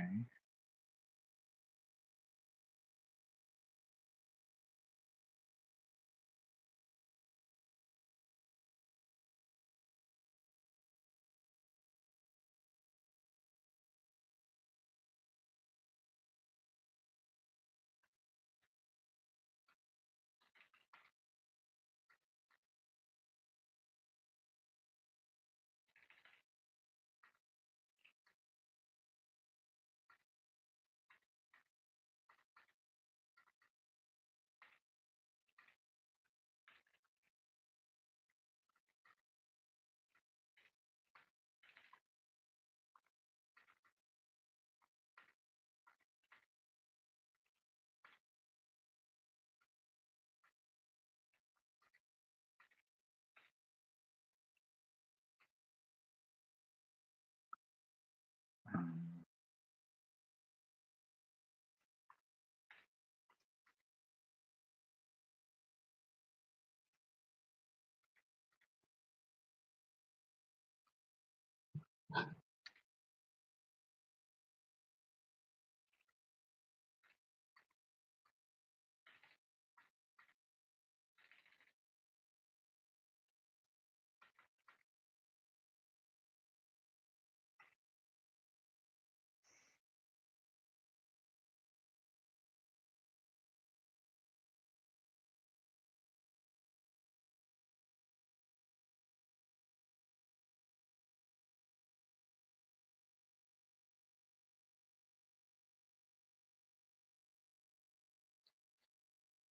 in range.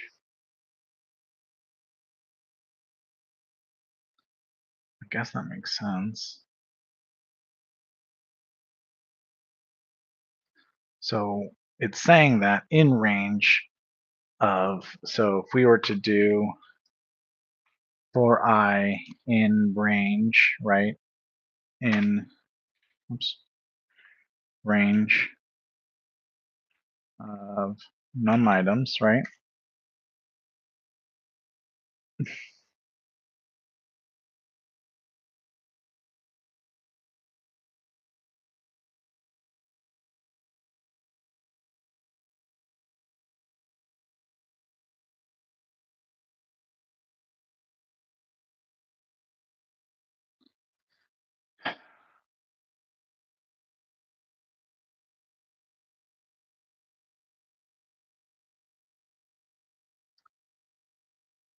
So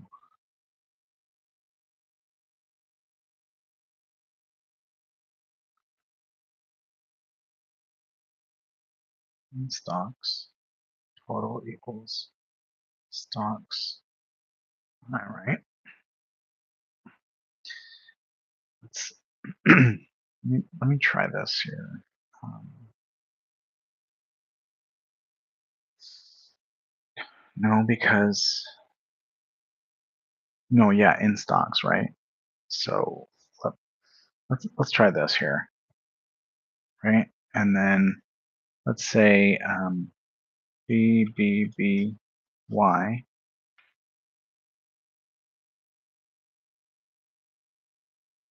Okay.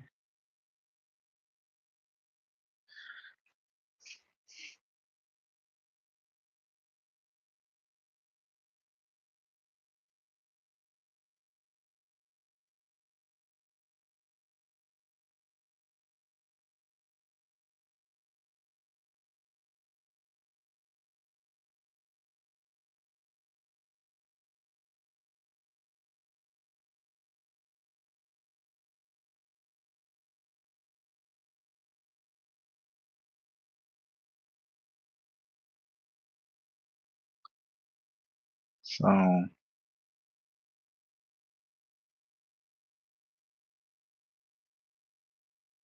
solution accepts string inputs equivalent to the integer input, identifying stock selections. Right. So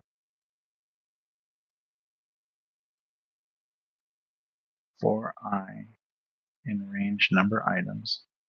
So if I in stocks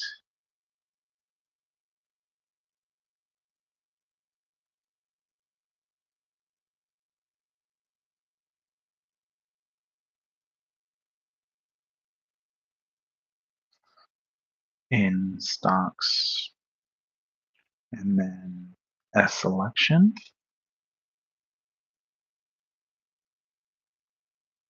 Total is equal to stocks I.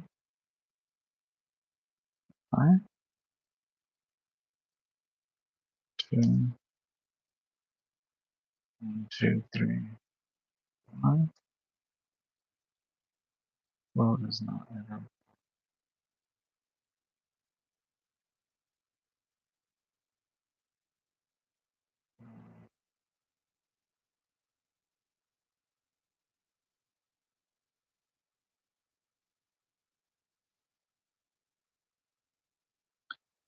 So, well, do we have to put this whole thing in an int then?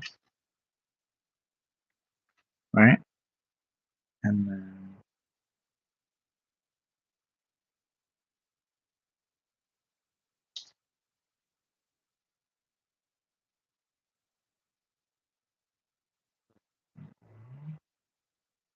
okay.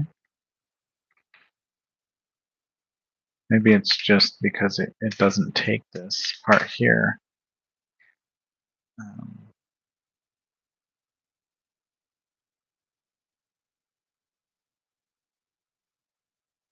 um,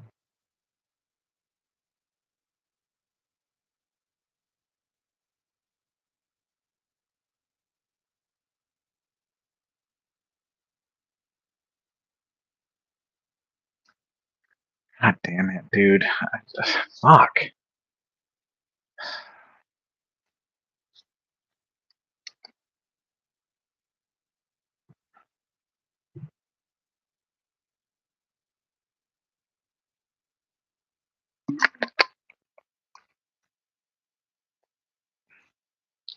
I'm gonna ask my brother.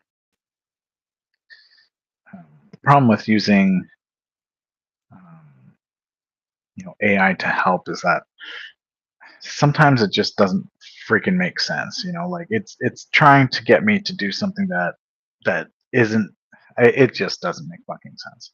So hold on. So let me see. My Let me see. Hold on.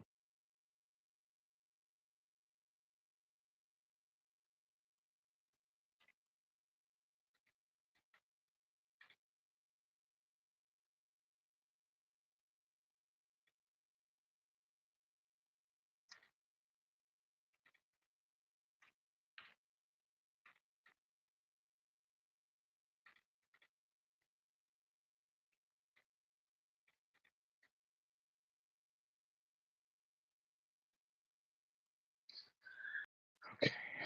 So for I in range num items. So this is basically saying I is going to look at these 3 times. Let's say I choose 3, right? If I, so the one it selects is in stock, it's going to say total plus equals stocks and then I, right? Or do I remove that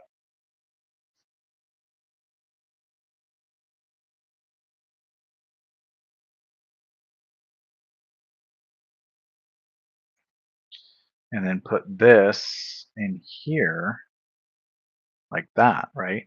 So S selection equals which stocks upper. So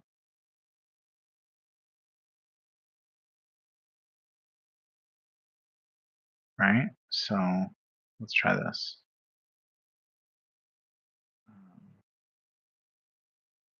18.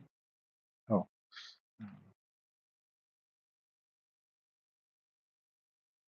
stocks 2. And Y. Okay. And TSLA. Okay. So why is the price 0? So it did it twice. So now I got to figure out why it's 0 now. So if I in stocks total is plus equal S selection, maybe? S selection. Which stocks? 1, 2, 3, Y. TSLA. Okay. So total price is still $0.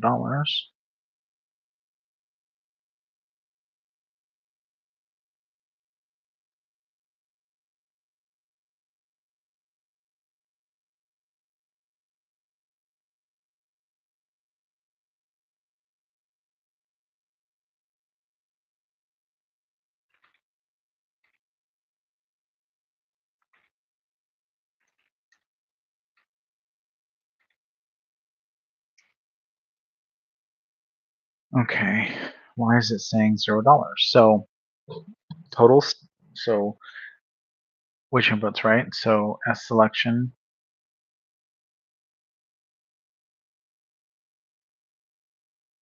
Total is plus equals S selection. No, so it would actually be I. It would be I, right? Because I is what's keeping track of those. So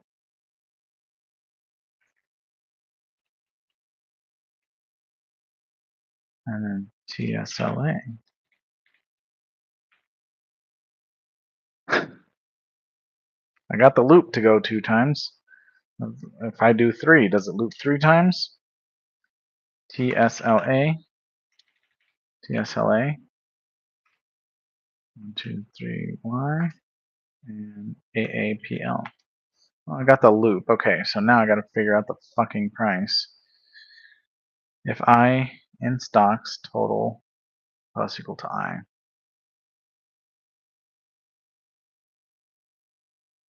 and I can't do stocks I, right? If I do this, stocks I, if I do that, so I don't know why it's uppercase.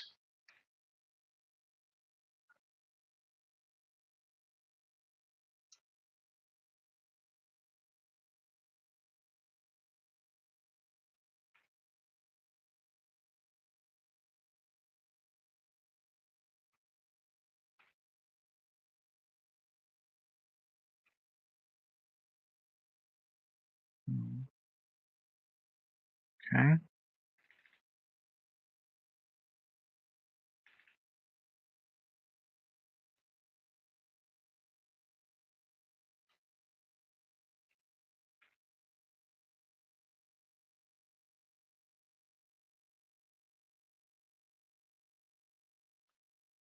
Does this mean, does this maybe need to be in the for loop maybe?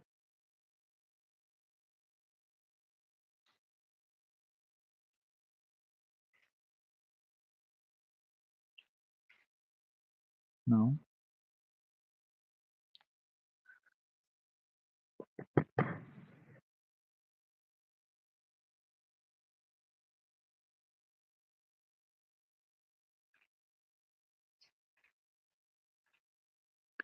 Or I in range num items. S selection input. Okay. And then if I in, if S selection in stocks total is plus S selection.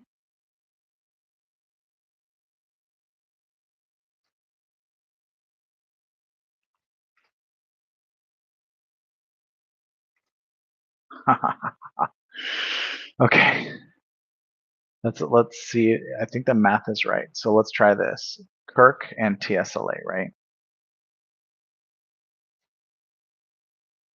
Kirk and TSLA, 921.58. Okay.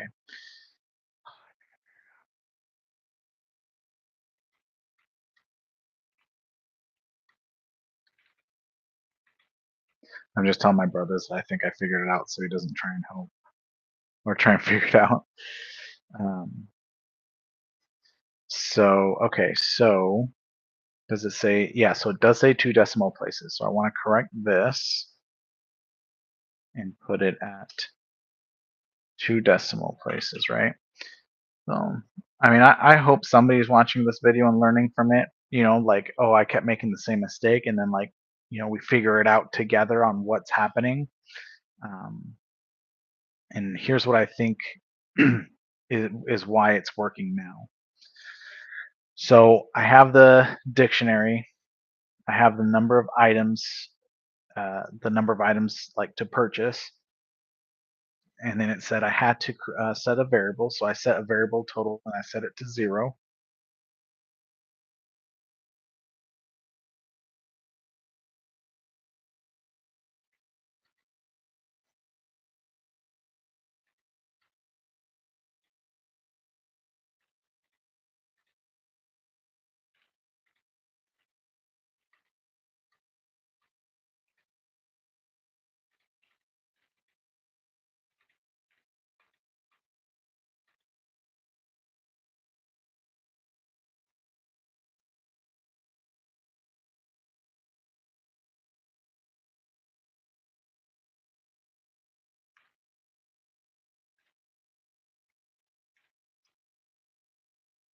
Okay, so okay, so the reason I think it's working now is because what I'm doing is for I in range num items.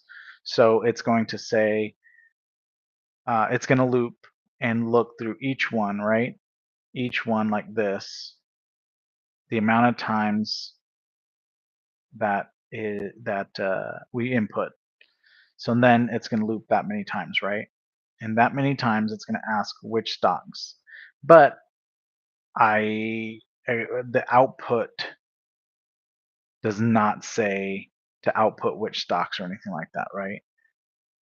So I'm going to remove this and just say input and then upper like that, right? Let's see if that works real quick though, removing that, because it doesn't have us do that. So 2 and then Kirk and then TSLA. That's how it has it in how it's saying it wants it to display. So total price 921.58, spacing is good. So anyway, so it's going to loop and ask for an input that many times. Once it's reached that many times, like let's say 3, it's going to say if, or no, actually I think it's going to go once. So 1, right? It's going to go once and say S selection is equal to BBY. It's going to check if selection BBY is in stocks. The total is going to be total plus stocks. So total plus the selection of the stock. So inside of stocks, right?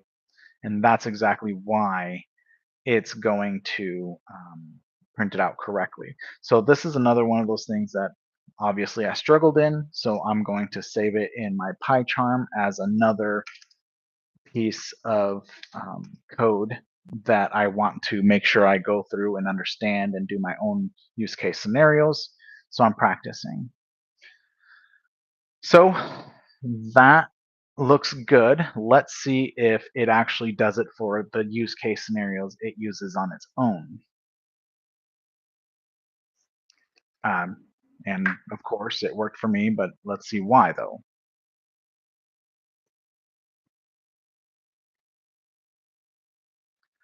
Oh, because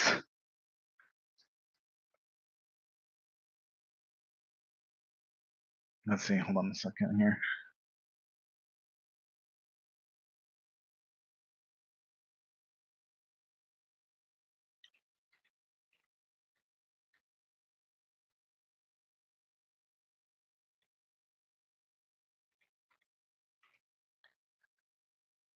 Okay, so I mean, this says please enter the number of different stocks that you want to purchase. And this one is saying that. So it's interesting because I don't think I even changed that. So that's interesting. So I'm going to change the text to what the output wants it here.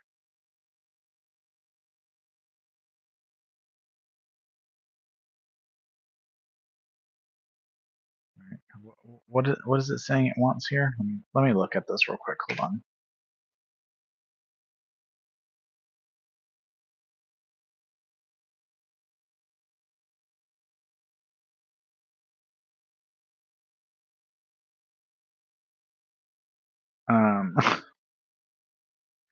That's some ridiculous output. Okay. Um,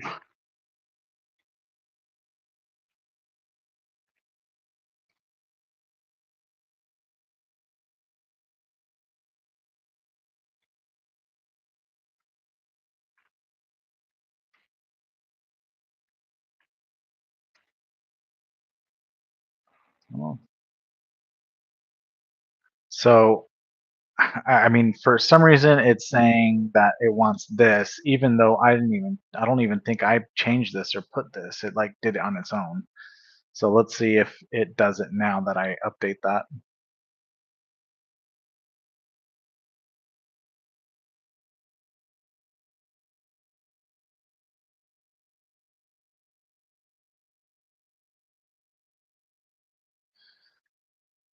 Um, okay, still zero.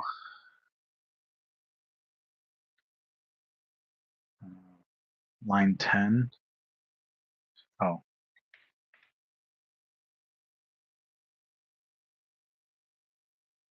um, 123Y TSLA. Let's see how it reacts to that. 912. Yeah, because BBY isn't in there, so let's try it.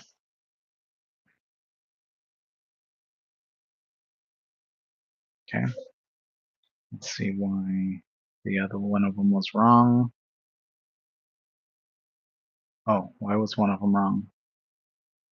So it said 1 out of 7. So what was the other one?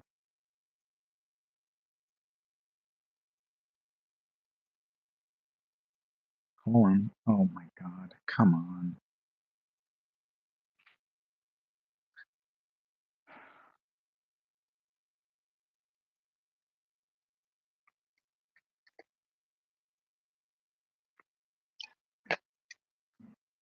Unless I did change it and I accidentally changed it, but I don't think I've even touched it.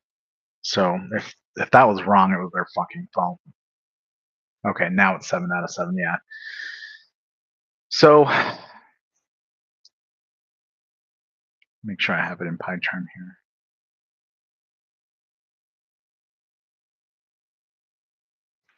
Okay. Yeah, it looks like I do have it in PyCharm. So anyway, all right. So that's why I needed to say, okay, so check uh, the the the stocks as many times as num items as as I selected, and I want to have them input each stock number equal to the number of items, right? So, and if the selection is in stocks, the total needs to be total plus the stock selection. So that's that. Hope it makes sense. If it doesn't, let me know and we'll try it and go through it again. And I may have to.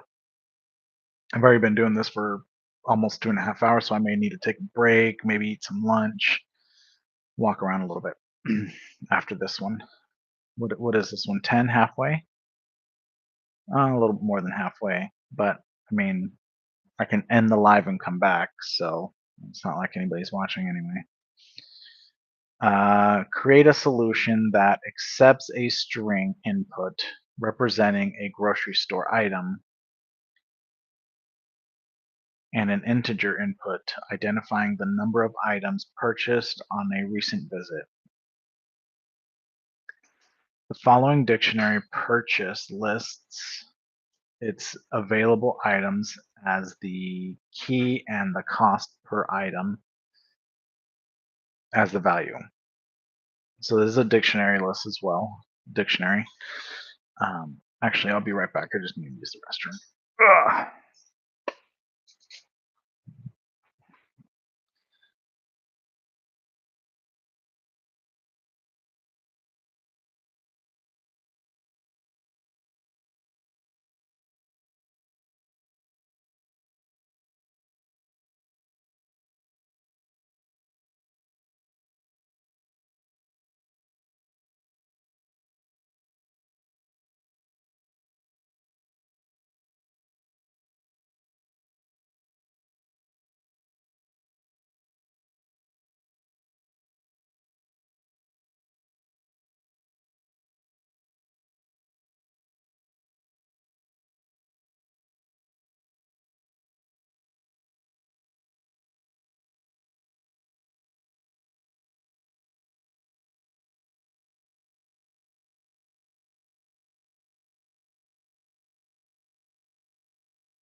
Okay, sorry about that. All right, let's take a look. Create a solution that accepts a string input representing a grocery store item and an integer input identifying the number of items purchased on a recent visit. The following dictionary purchase list available items as the key and the cost per item as the value. Additionally, if fewer than 10 items, full price 10 to 20, 15%, 5%, 21, 10%. Okay, so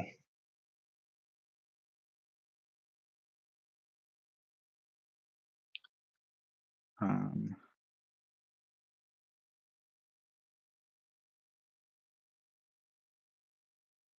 okay, so it's another dictionary. So we want it to do the same thing as the other for loop, right? For I in purchase, right? That's what we did. Enter the item to purchase, enter the quantity of that item.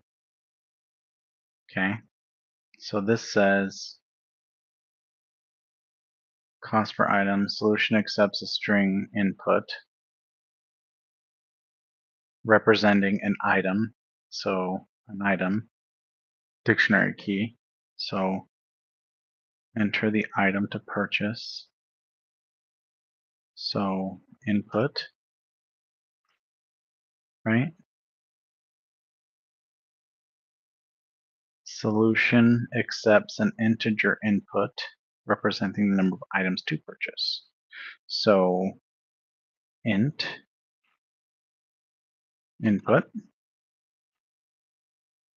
So for I in purchase. So that is basically the start of the loop um, of looping through purchase dictionary. Okay, so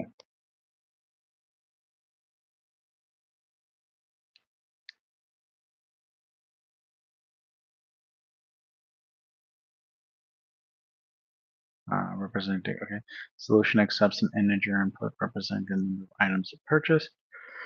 Solution outputs the item and total cost of purchase. So 144 cookies, total cost is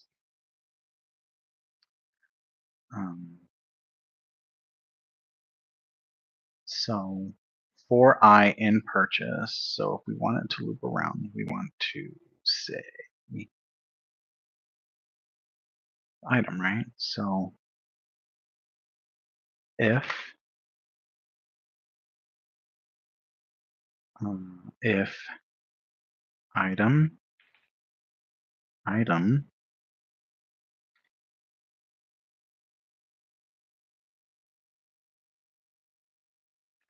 is equal to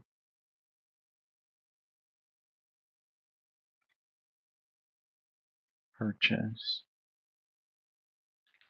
if item in purchase, if item in purchase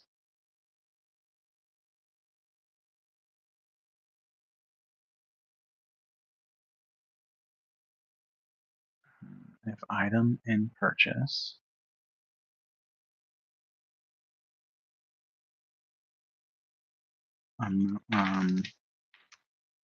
total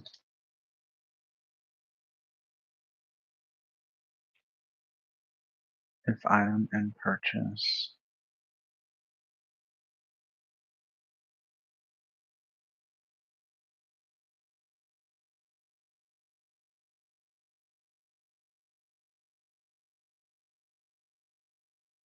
no if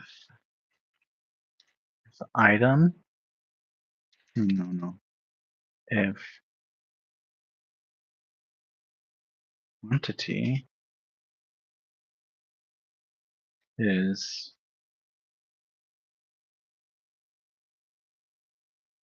less than 10, Um,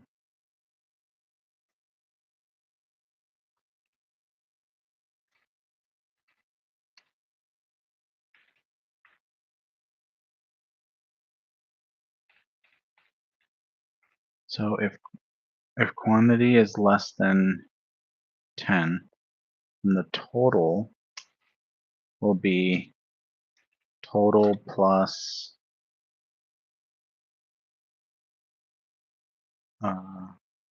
total plus item, right?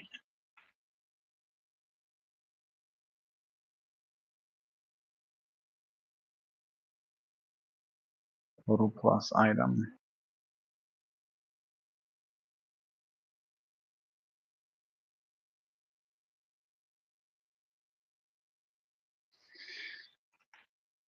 Elif quantity is greater than or equal to 10 and quantity is less than 20, non-inclusive.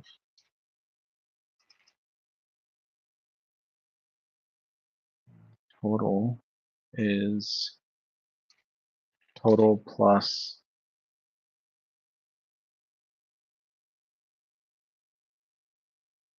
item times 0.05, right? LF quantity is greater than 21. Total is total plus item times 0.10.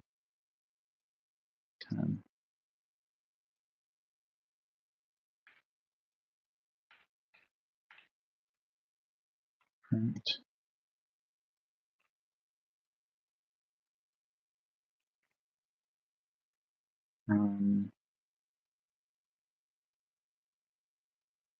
quantities, quantity,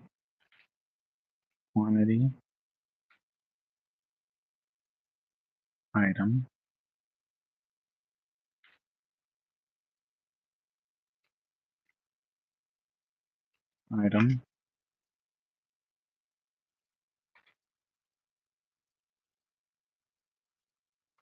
total cost,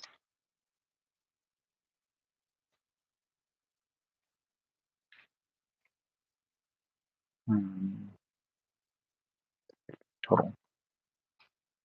Okay, let's make sure it makes sense. So for I in purchase, if quantity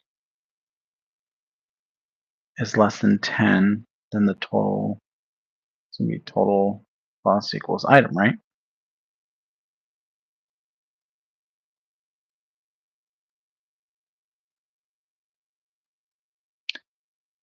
And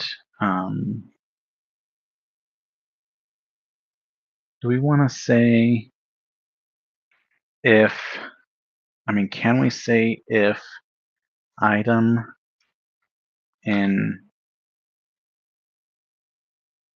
purchase and, can we say it like that? Let's try it. Item in purchase and item in purchase and, let's try that.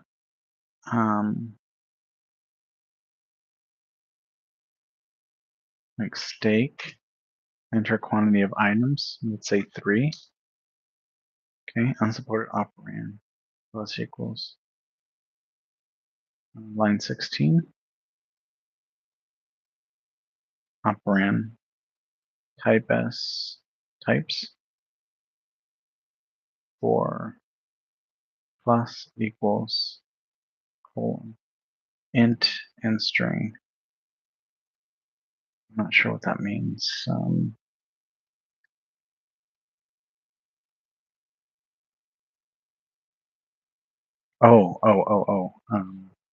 So I think I need to do int item, right?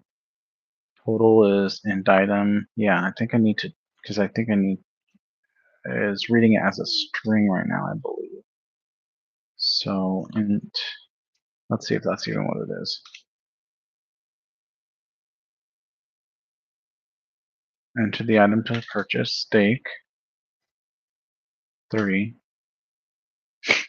Okay, that didn't work. For int with base 10.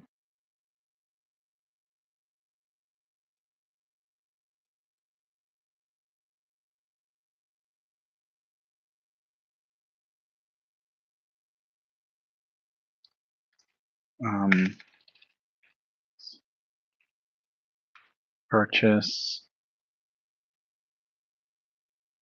item, like that.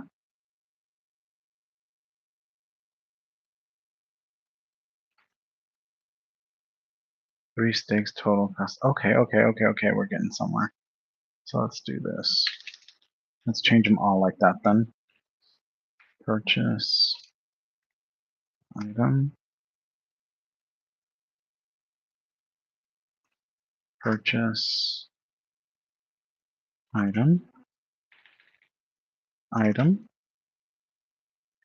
And then is it I mean it's doing 2 decimal places, so I mean I don't think I need to read if it specifies, but that's what we'll do anyway. So we'll say total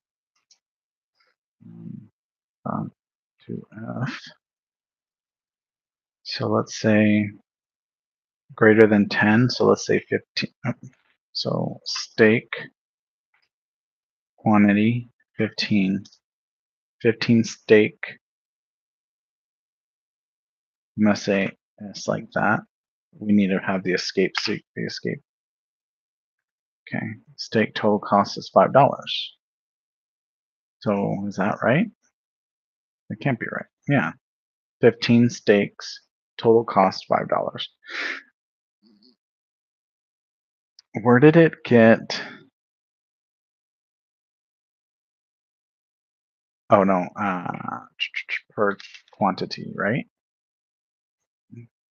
Total plus quantity. Will that work? Steak, let's say 3, right? Yeah, that doesn't work. So, so do we maybe have to say,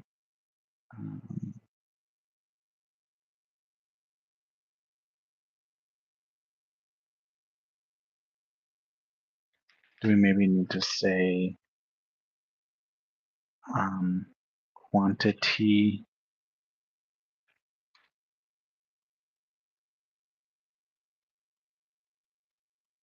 times purchase item?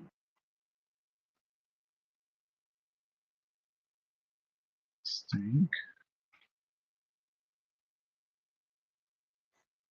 I'll tell you. Oh, I put that in the wrong spot.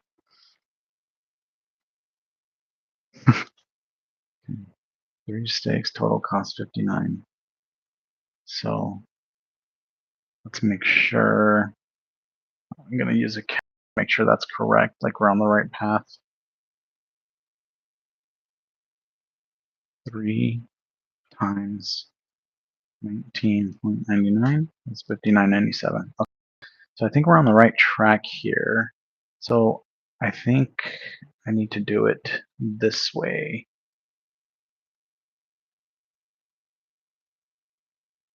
So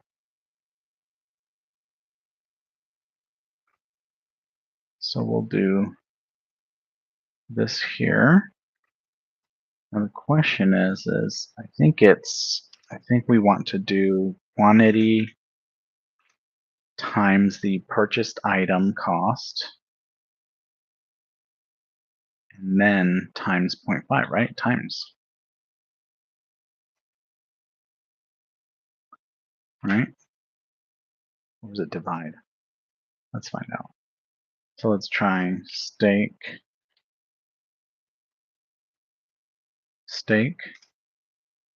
15. 15 steaks cost $14.99. So I think it might be, is it divide? It can't be that much discount. Steak 15.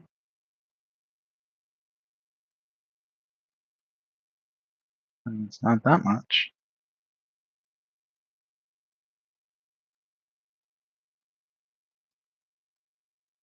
Um,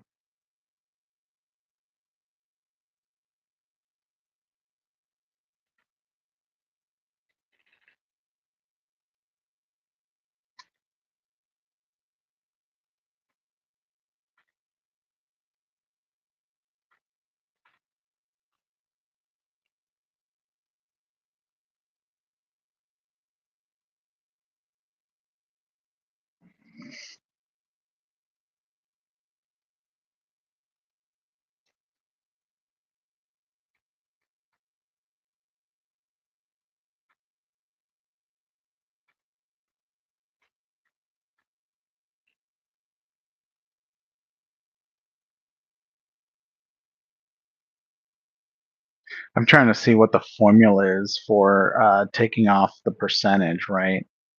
So, so it would be times.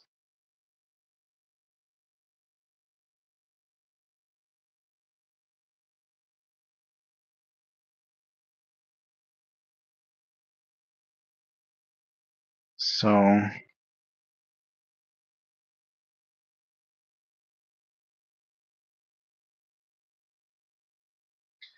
but we need to say, now we need to say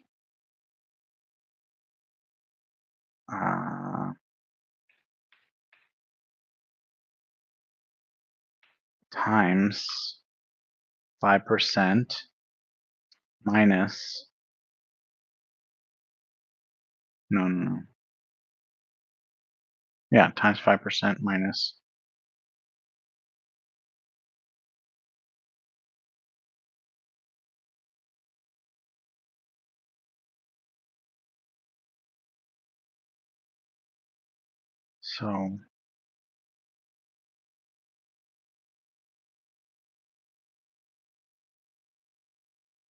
So we get the amount and then we times it by 5, right? So let's say total before discount,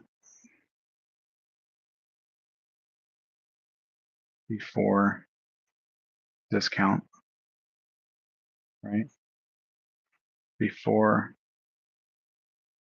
discount, what we'll have to do is take these and say else, total cost. So I'm not going to add an else because this doesn't request an else, but I am going to say, right, that like that, and then total before discount, and then we'll take the total will be total before discount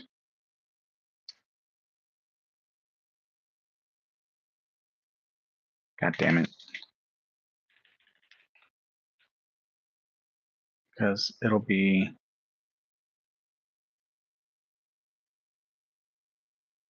we don't want that.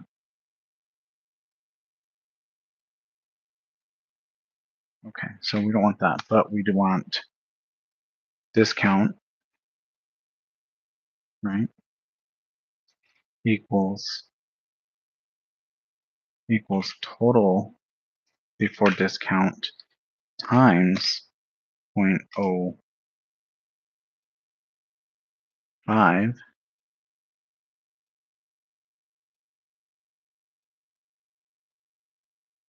I feel like the 10% should go up here. So I'm going to switch this around real quick and say that the else statement should go here. Because I feel like this one, the 10% should come first and then the 5%, right? So if it's greater than 21, but if this is greater than but below, yeah, I think that's it. I think I want to do that. Yeah. Okay. Where was I? Oh yeah. The discount is total before discount times 0.5. So the total will equal total before discount minus, that's the formula, discount minus discount. And then it'll print that, right? So then we want to do this same thing here. We want to do the same thing here, only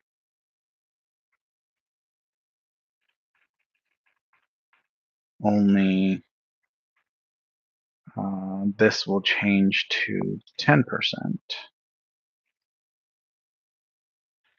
Right, so total before discount quantity times purchase, and then the discount is the total before discount times 10%, and then the total will be total before discount minus discount. Okay, so that has that, and then this one pays full price, so there is no discount. So let's try it. So purchase, how do you spell cookies? Cookies. 144. Holy shit. Why did it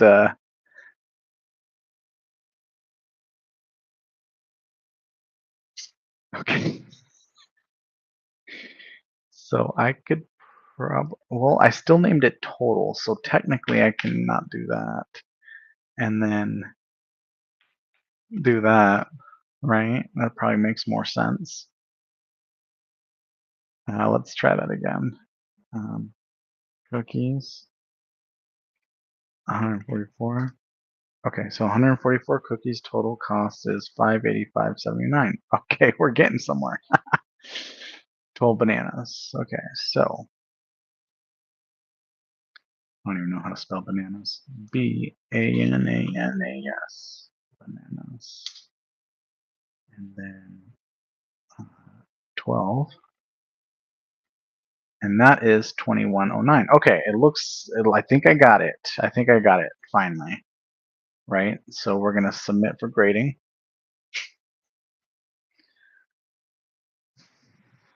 Damn.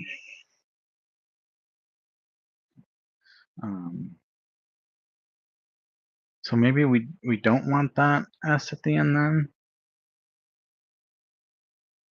Okay, so maybe we don't want that S. I thought we did though, I guess. You know, for like steaks. You know what I mean? Because like, what does it do with steaks? See? 8 steak.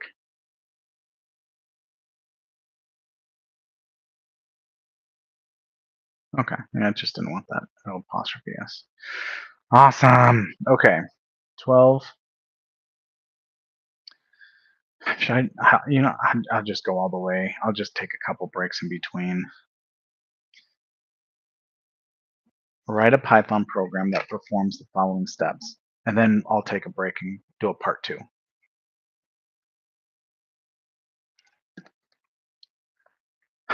Okay. Write a Python program that performs the following steps. Prompts a user to input name of text file,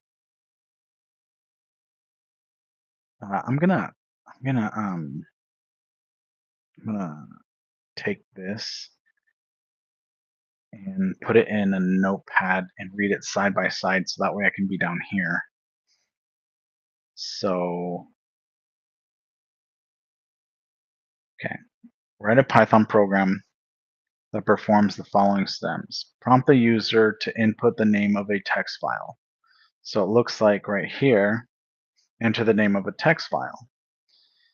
So a text file is going to be a string. So I'm just going to put input. The input file contains exactly 3 rows. Each contains a single word. Use the open function and the read function and write methods. Perform the following actions. Read the 3 words from the file. Construct a new sentence by combining those words in the same order. So cat chases dog. So okay, cat chases dog. Okay, so it's just reading all 3 and then it puts it into um, a thingy. So while open, while open file name, right?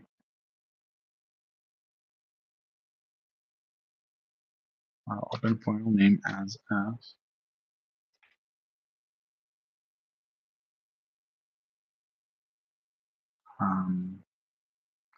Actually, I think it's supposed to be parenthesis, comma, parenthesis R for read, and then I think you're supposed to put contents equals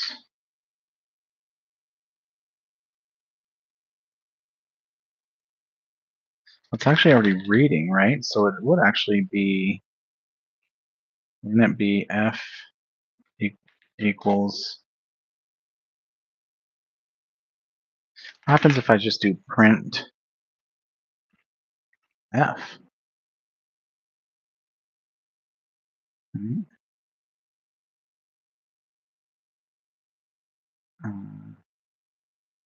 Word text file. Oh, invalid syntax as if, as f. So while open as f, so f equals um, f equals um, oh, maybe it's because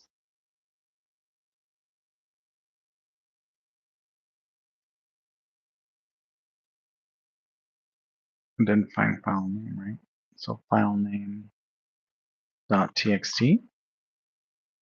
No, because that's saying the exact file name, right? So f equals file name, because I think this just opens it. File name dot read.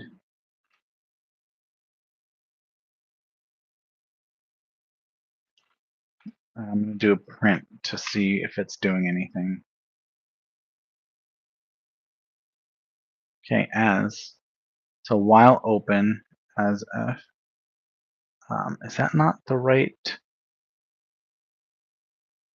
Let me see something here. Because I thought as, and then the variable was how you're supposed to open it. And then the while.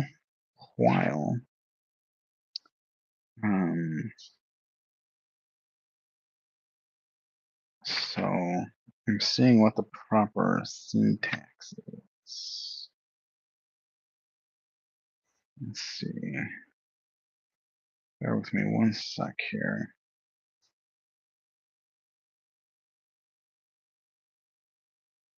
One sec here.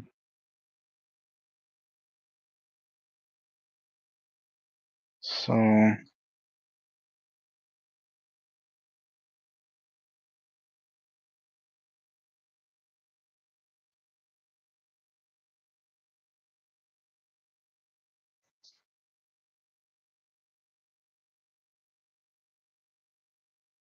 know there was a way to do it.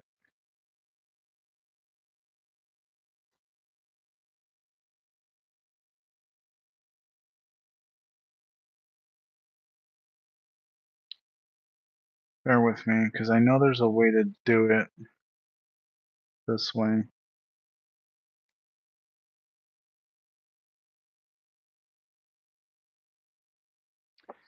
Okay, I can't find it in there really quick, so I'm going to make sure that this part is correct, and if I'm not missing anything.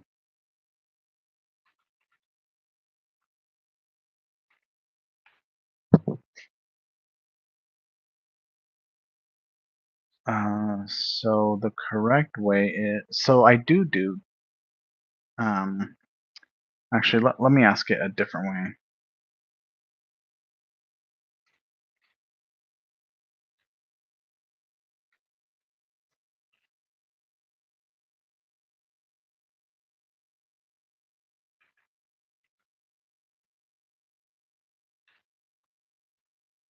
Like that.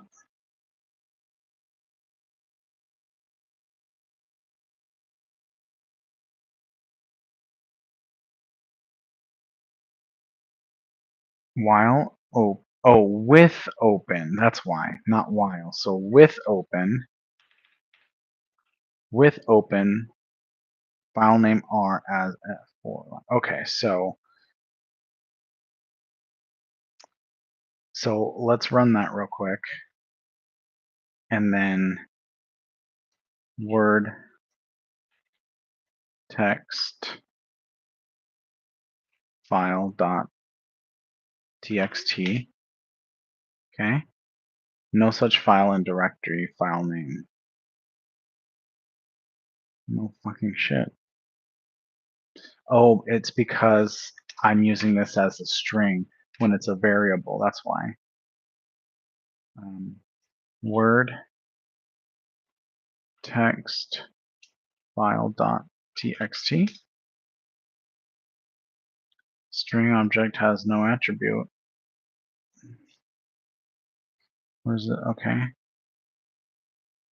F equals file name read.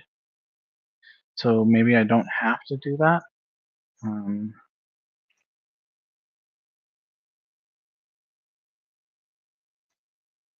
Word text file txt.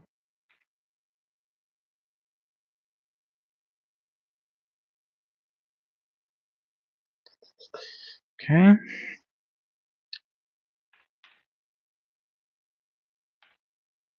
F equals file name.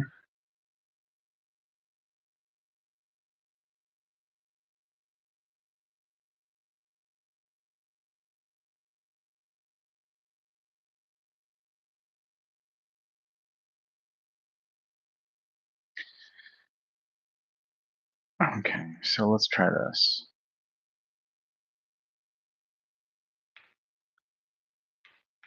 So for I in F, right? Print line. No, print I. I don't think I have to do dot read line. So let's do this. Word file. Oops, word text file dot txt. Okay.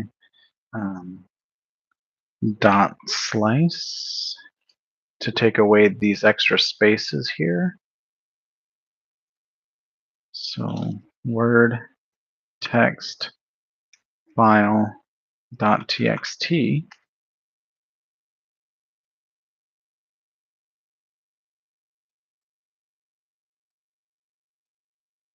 Oh, no, I'm sorry.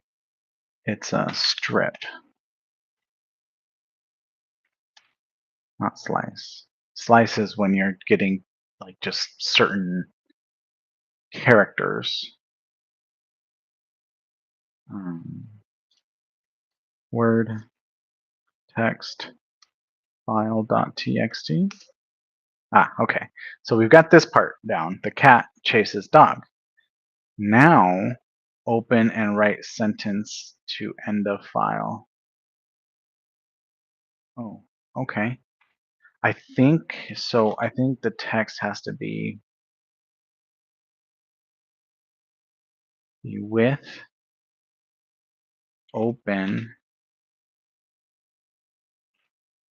file name and then W for write as F. F is just a variable, like a temp variable. The F can be anything. It can be like it could be animals or whatever you want it to be. I'm doing F. So it's going to be similar to this. So for I, which means it's going to go through each line in F because F is now the object that's being, that's the file name or that for that file. So in F, in that document pretty much, or in F,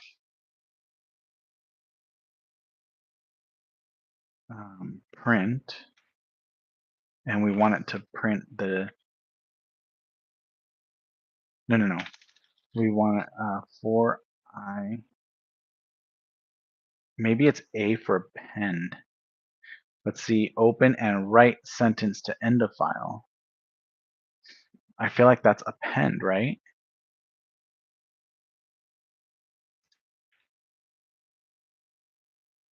Um, F equals file name dot append.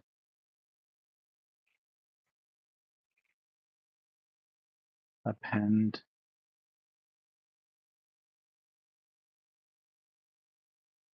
cat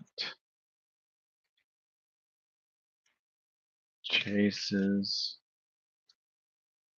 dog.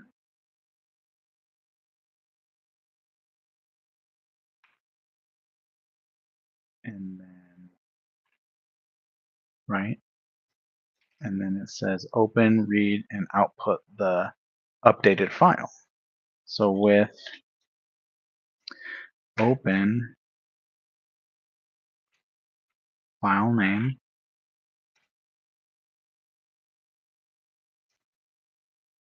read as if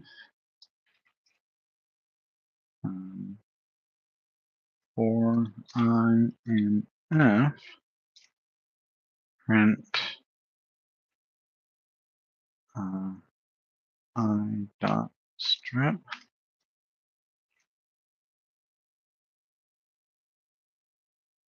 So that is word text file dot txt. String object has no attribute append. So is it? See, I thought write takes away the whole everything. Let's see what it does. Word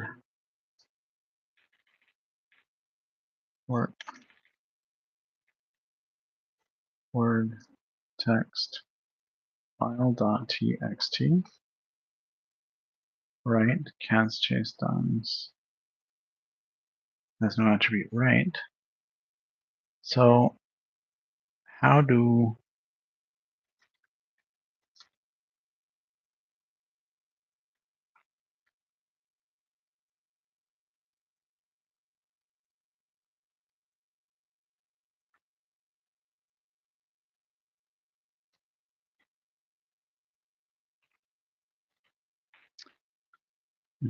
Mm.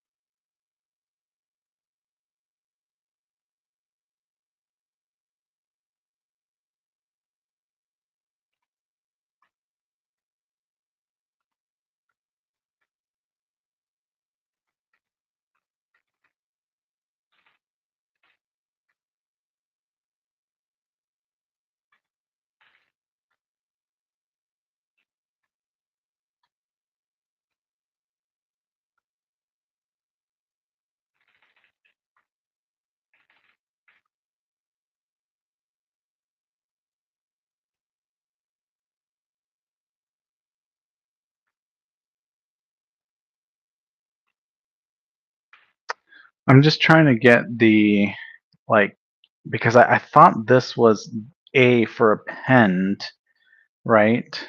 Um, so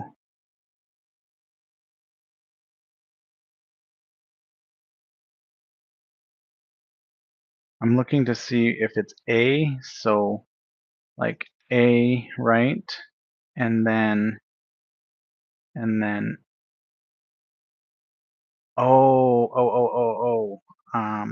I think it's actually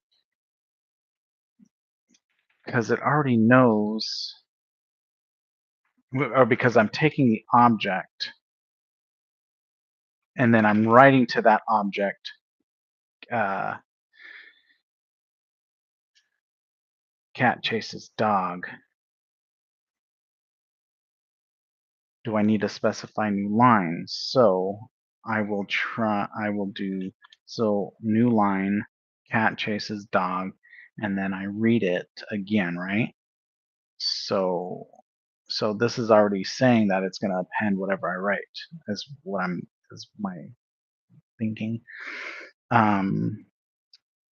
Word text file dot txt. Oh, did it? Motherfucker. It it deleted it. Oh, what if I do? What if I just do this? F dot write, even though it didn't append it. What if I just re-put it, right? Like it was cat F write. I think I need to do new line,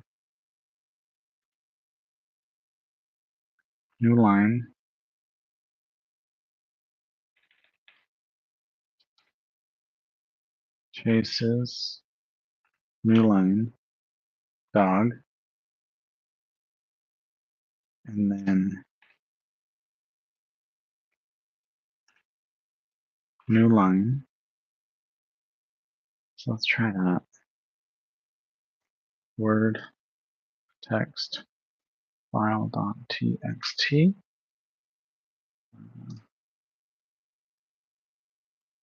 Cat chases dog. Cat chases dog. Chases dog. So um,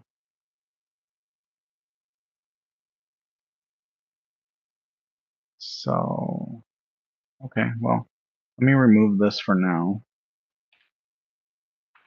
to add that back in, right?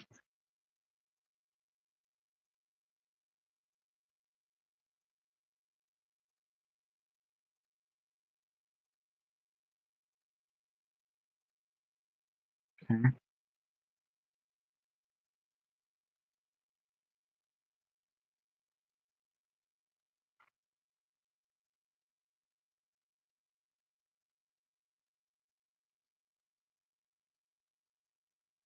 Let's do right. Because I'm trying to get rid of it all. Word text file dot txt. Right. Okay. So cat chases dog. So now I want to add that like that. and then say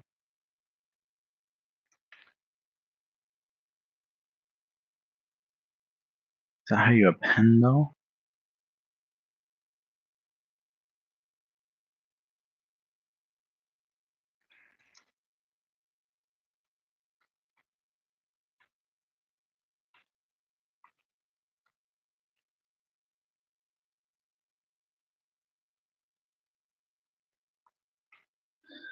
So I'm trying to see what the append is, the append statement. So I think the append statement is just, yeah, it's just A. So it would be, right, it would be open and write sentence at the end of the file. So with open, then the file name, and then A for append, and then I would say F write, and I would do new line, but I feel like that deleted everything.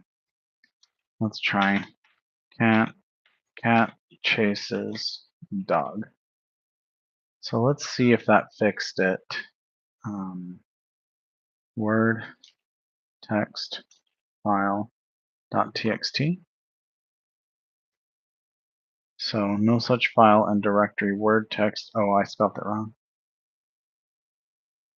Word text file .txt. Okay. Oh, well, I did say, did it add a new line? Maybe I don't need to add the new line.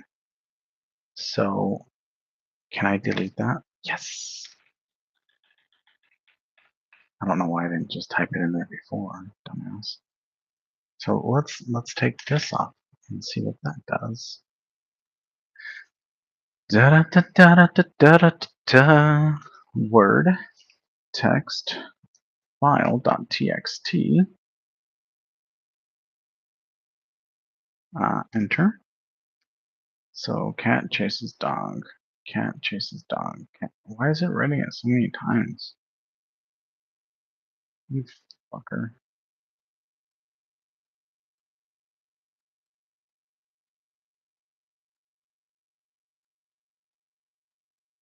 Okay. So why?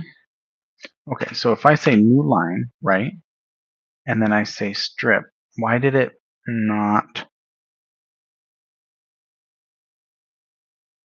You know what I mean? Like if I get rid of that and I go back here and I do this and I say word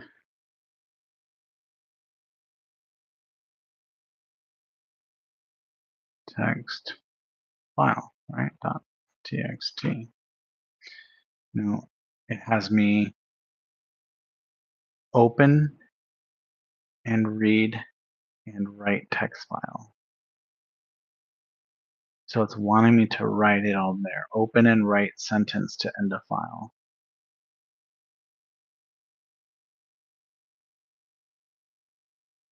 Open, read, and output the updated file. So open, read, and write. What is it wanting me to write here? Because it just says,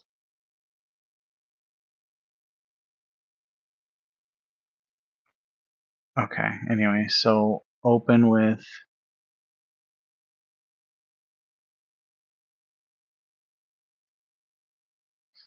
what if it wants me to do, write sentence? Yeah, so I mean, anyway, okay, so it just says cat chases dog, cat chases dog, cat chases dog. Why is it cat chases dog, cat chases dog? Oh, that was right. Okay, let's see what it does. I'm curious to see what it does because right there it makes it look like it's doing it 3 times or 2 times, but why is it doing it 2 times? Yeah, see?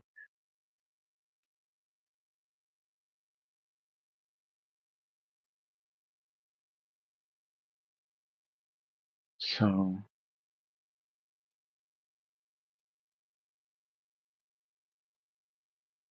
Is it because I need to do this all in one? Like this? Right, like this, right? And get rid of this and say for INF, right?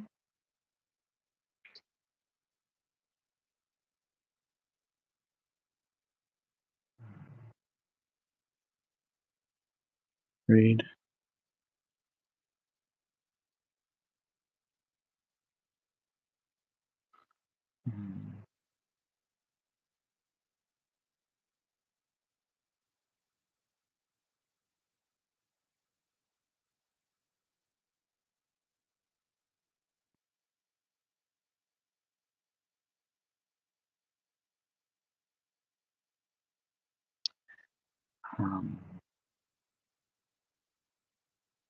I think I can do read, right?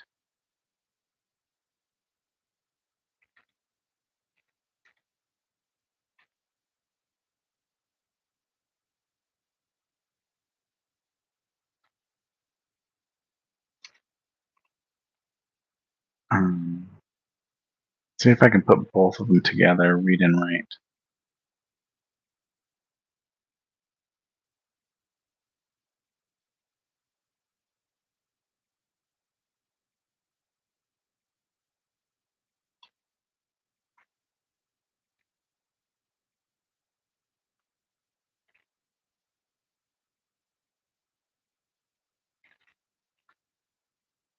I'm giving it with open because I want to know if I can read and write at the same time. So with open, uh, file name, read, write, like that. As let's see if I can do it like that. So I read oh, okay, so it says R plus to do it like that, and then I can put that maybe, right? And then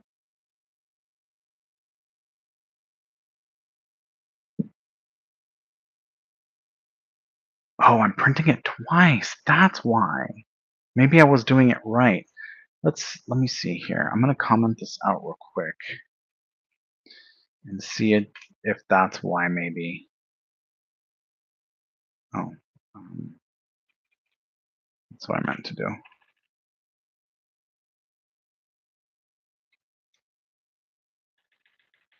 Like that. So Word. Let's see if this works the same way though. .txt, because I'm writing at the end of the line first, and then I'm printing what it has in there, right? Yeah. Okay. So let's see if that works.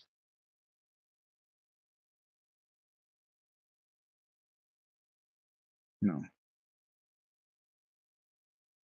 Oh, I put strip, and it doesn't look like it's stripping away the spaces. So maybe that's why.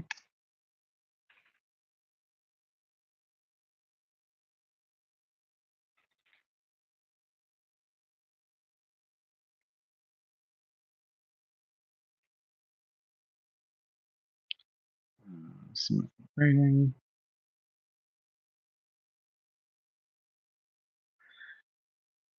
Still no. Yeah, it's too many spaces. Um, let's fuckers. Okay. Let's do this. Let's go back the way it was, like entirely before I fucked it all up. So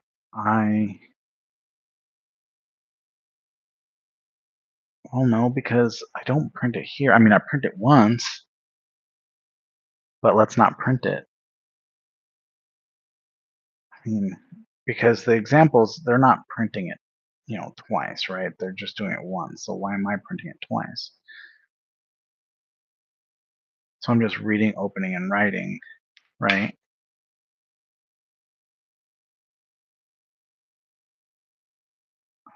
Maybe I should like comment this out.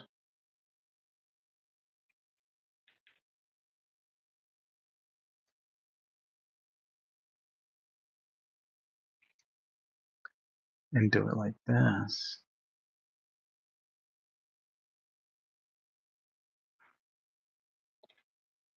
Is that what's fucking me up?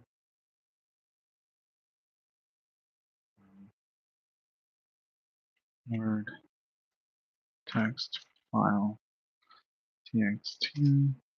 So, and then I did add strip.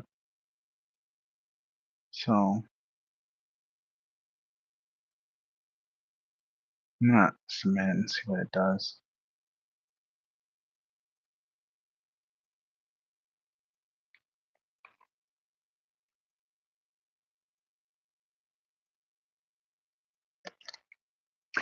Oh, because it's doing cat chases dog every time in any case because I hard coded cat chases dog.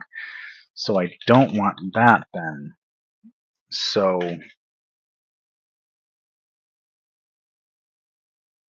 then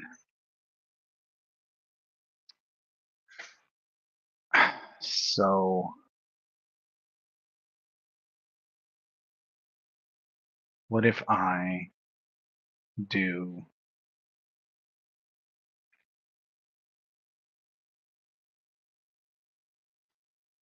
this? What if I say for I in F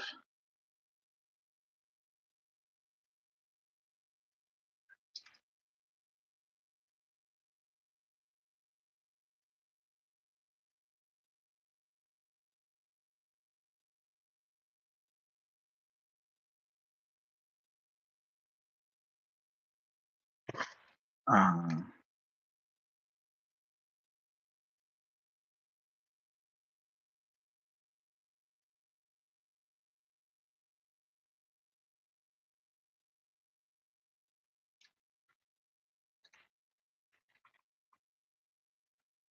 so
it's the syntax after this right here that I forget how it goes. I so because so excuse me. Let's see.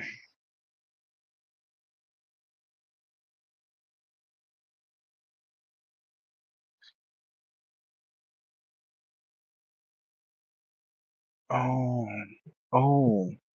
Well, I mean, this isn't an attribute like a thing that it taught me, but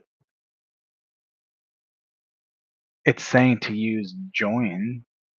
So maybe we can say, um,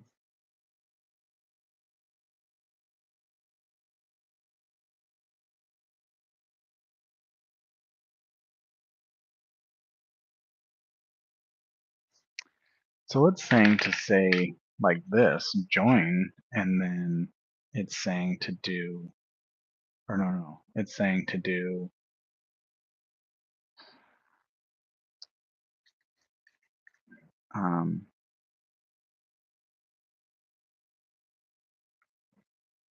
let's see, sentence, right? Sentence equals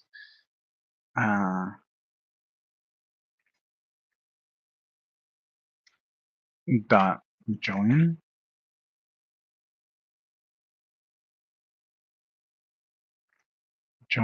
I, right? My phone's dying. Like that. So let's try that.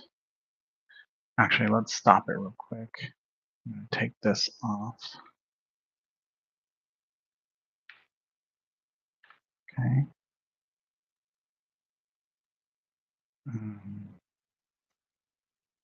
Damn it.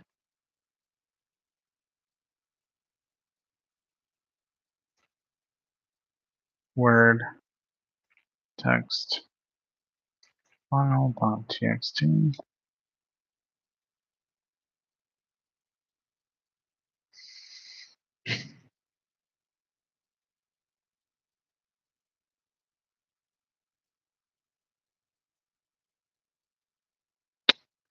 I don't know.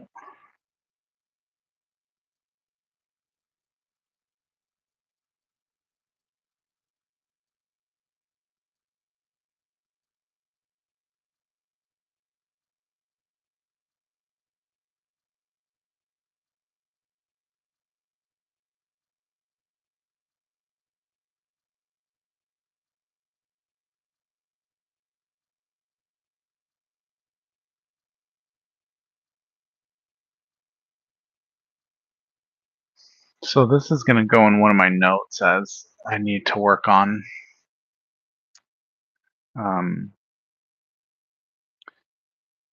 basically read,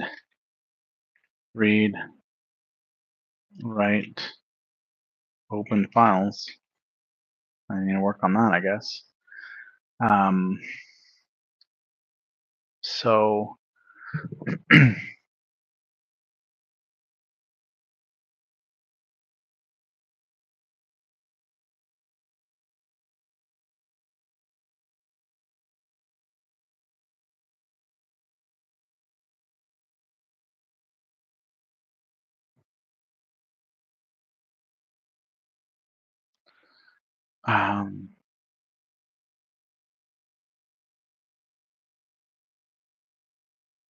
and print.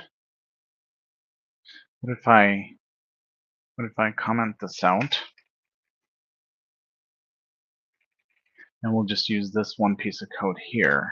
And then we'll say print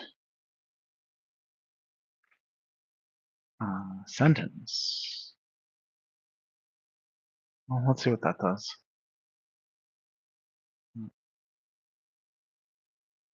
Oh. So. But it didn't write anything. Well, I mean, it did say join. Maybe that does something.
I'm just trying to like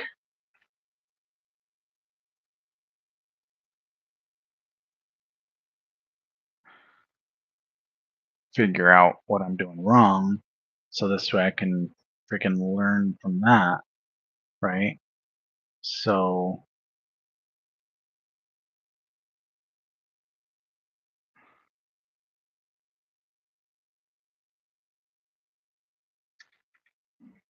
so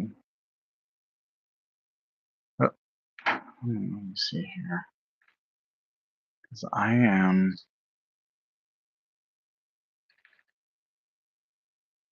getting very frustrated at this. Okay. So I'm going to do what I think I'm supposed to do. So so with open, file name R, read as it. So, right, for I in F,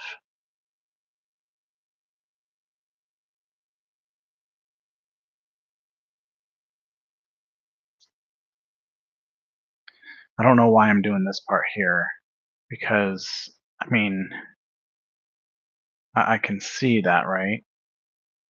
So what if I do this?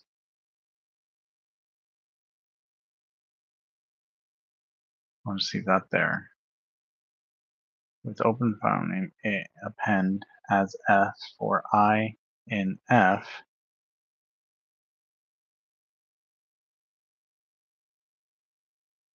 And I can say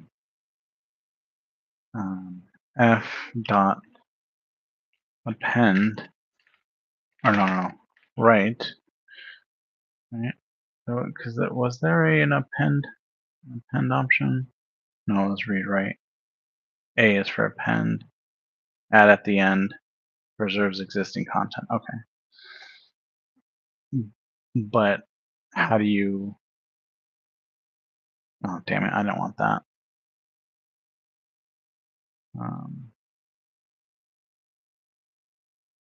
I think I clicked something I didn't want. Anyway.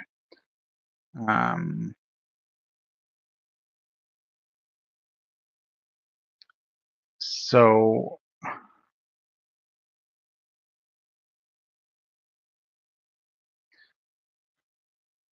okay. So I mean, it says append, right? But F write,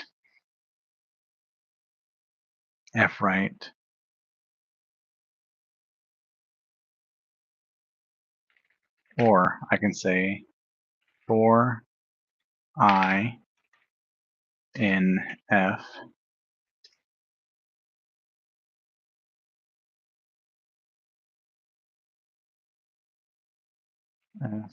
dot write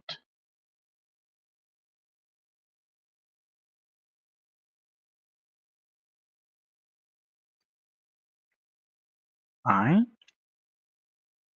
maybe?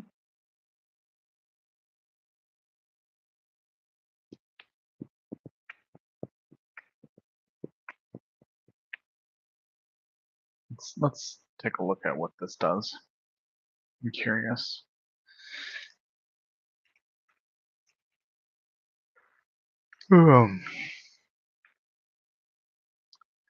Unreadable. So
Okay, so I'm still trying to figure out what order I'm missing here. So,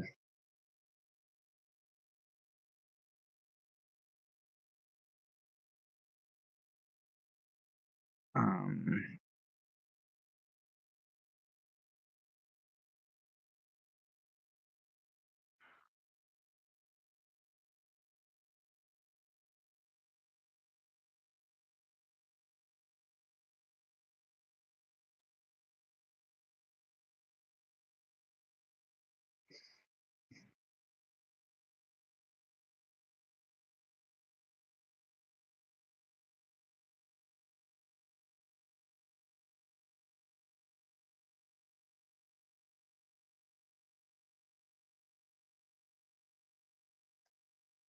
so it seems like it's saying I need to.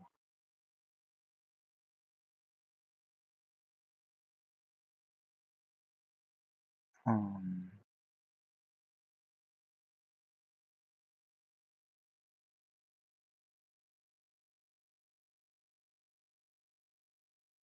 let's see.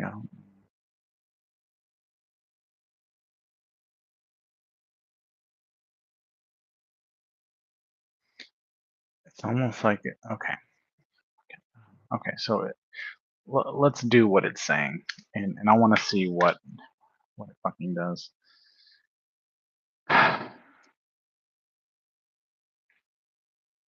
So content of f. So f dot read, right? It's saying to do that, and then it's saying to store words from content.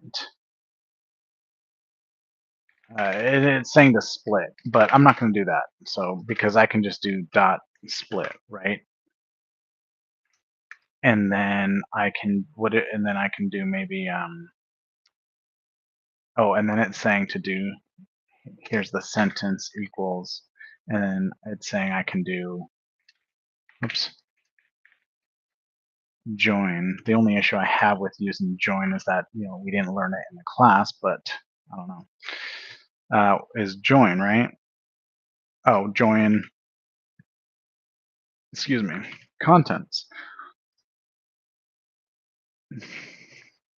So let's change this to R plus because we did learn that, I think. Um,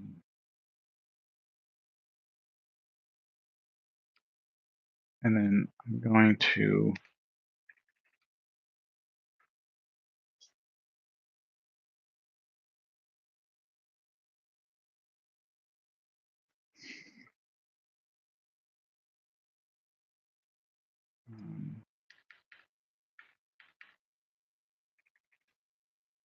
okay, so let's see if that even works.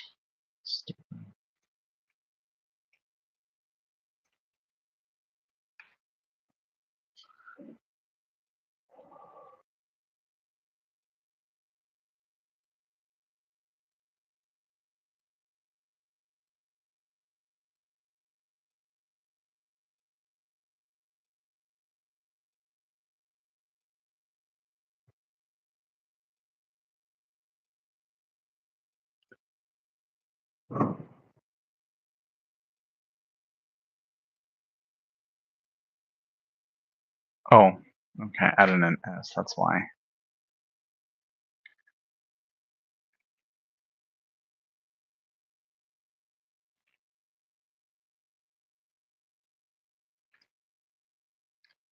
Okay, yeah, awesome. Like you fucking.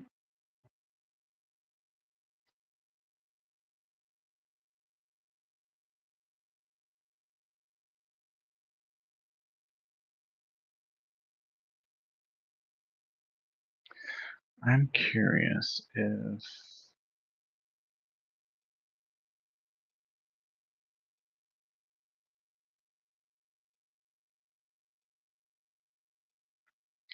I'm curious on something. So I wonder if, because I'm reading the files, right? And I'm adding the contents, but the contents is already in F. So why would I do that, you know? Um, so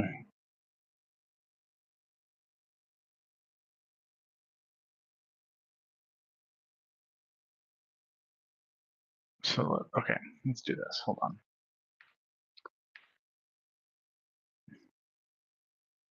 So with open file name R as F, right?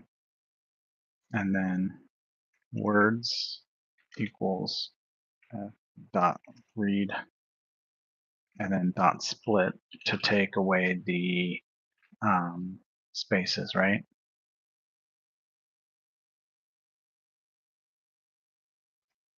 Okay, so again, sentence equals dot join, and then we'll join words, okay? And then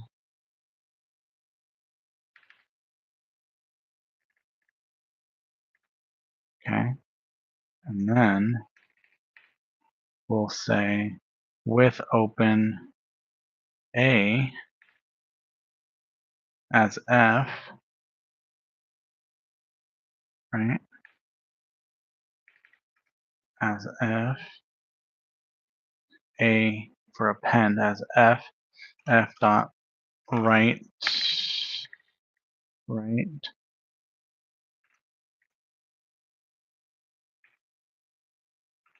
new line plus sentence, okay? And then with open file name, read as F,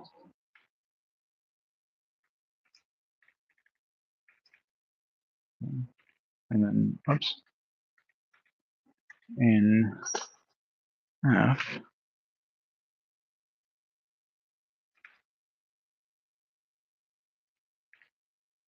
print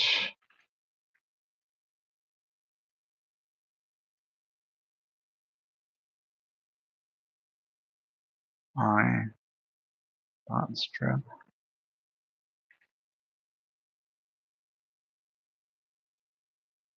right?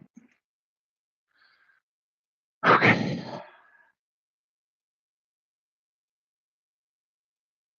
think split because it gets each word. Let me see. Um, actually, let me stop it. Make sure I don't have anything extra. Okay. And let's do word text. God, finally. So there's another thing I'm going to put on my charm programming thingy or a PyCharm because I want to practice and figure out my own thing, like my own case scenarios, so that way I know what's going on. Let's see what this does.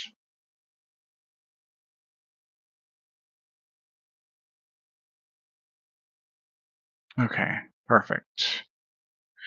All right. I was gonna do the last two, and I mean, I or the last three, and I still am, but I'm gonna come back and do it because I need to take a fucking break. All right. So if you want to keep watching, if you're watching, come back. If not, I'll still be here live. So, bye.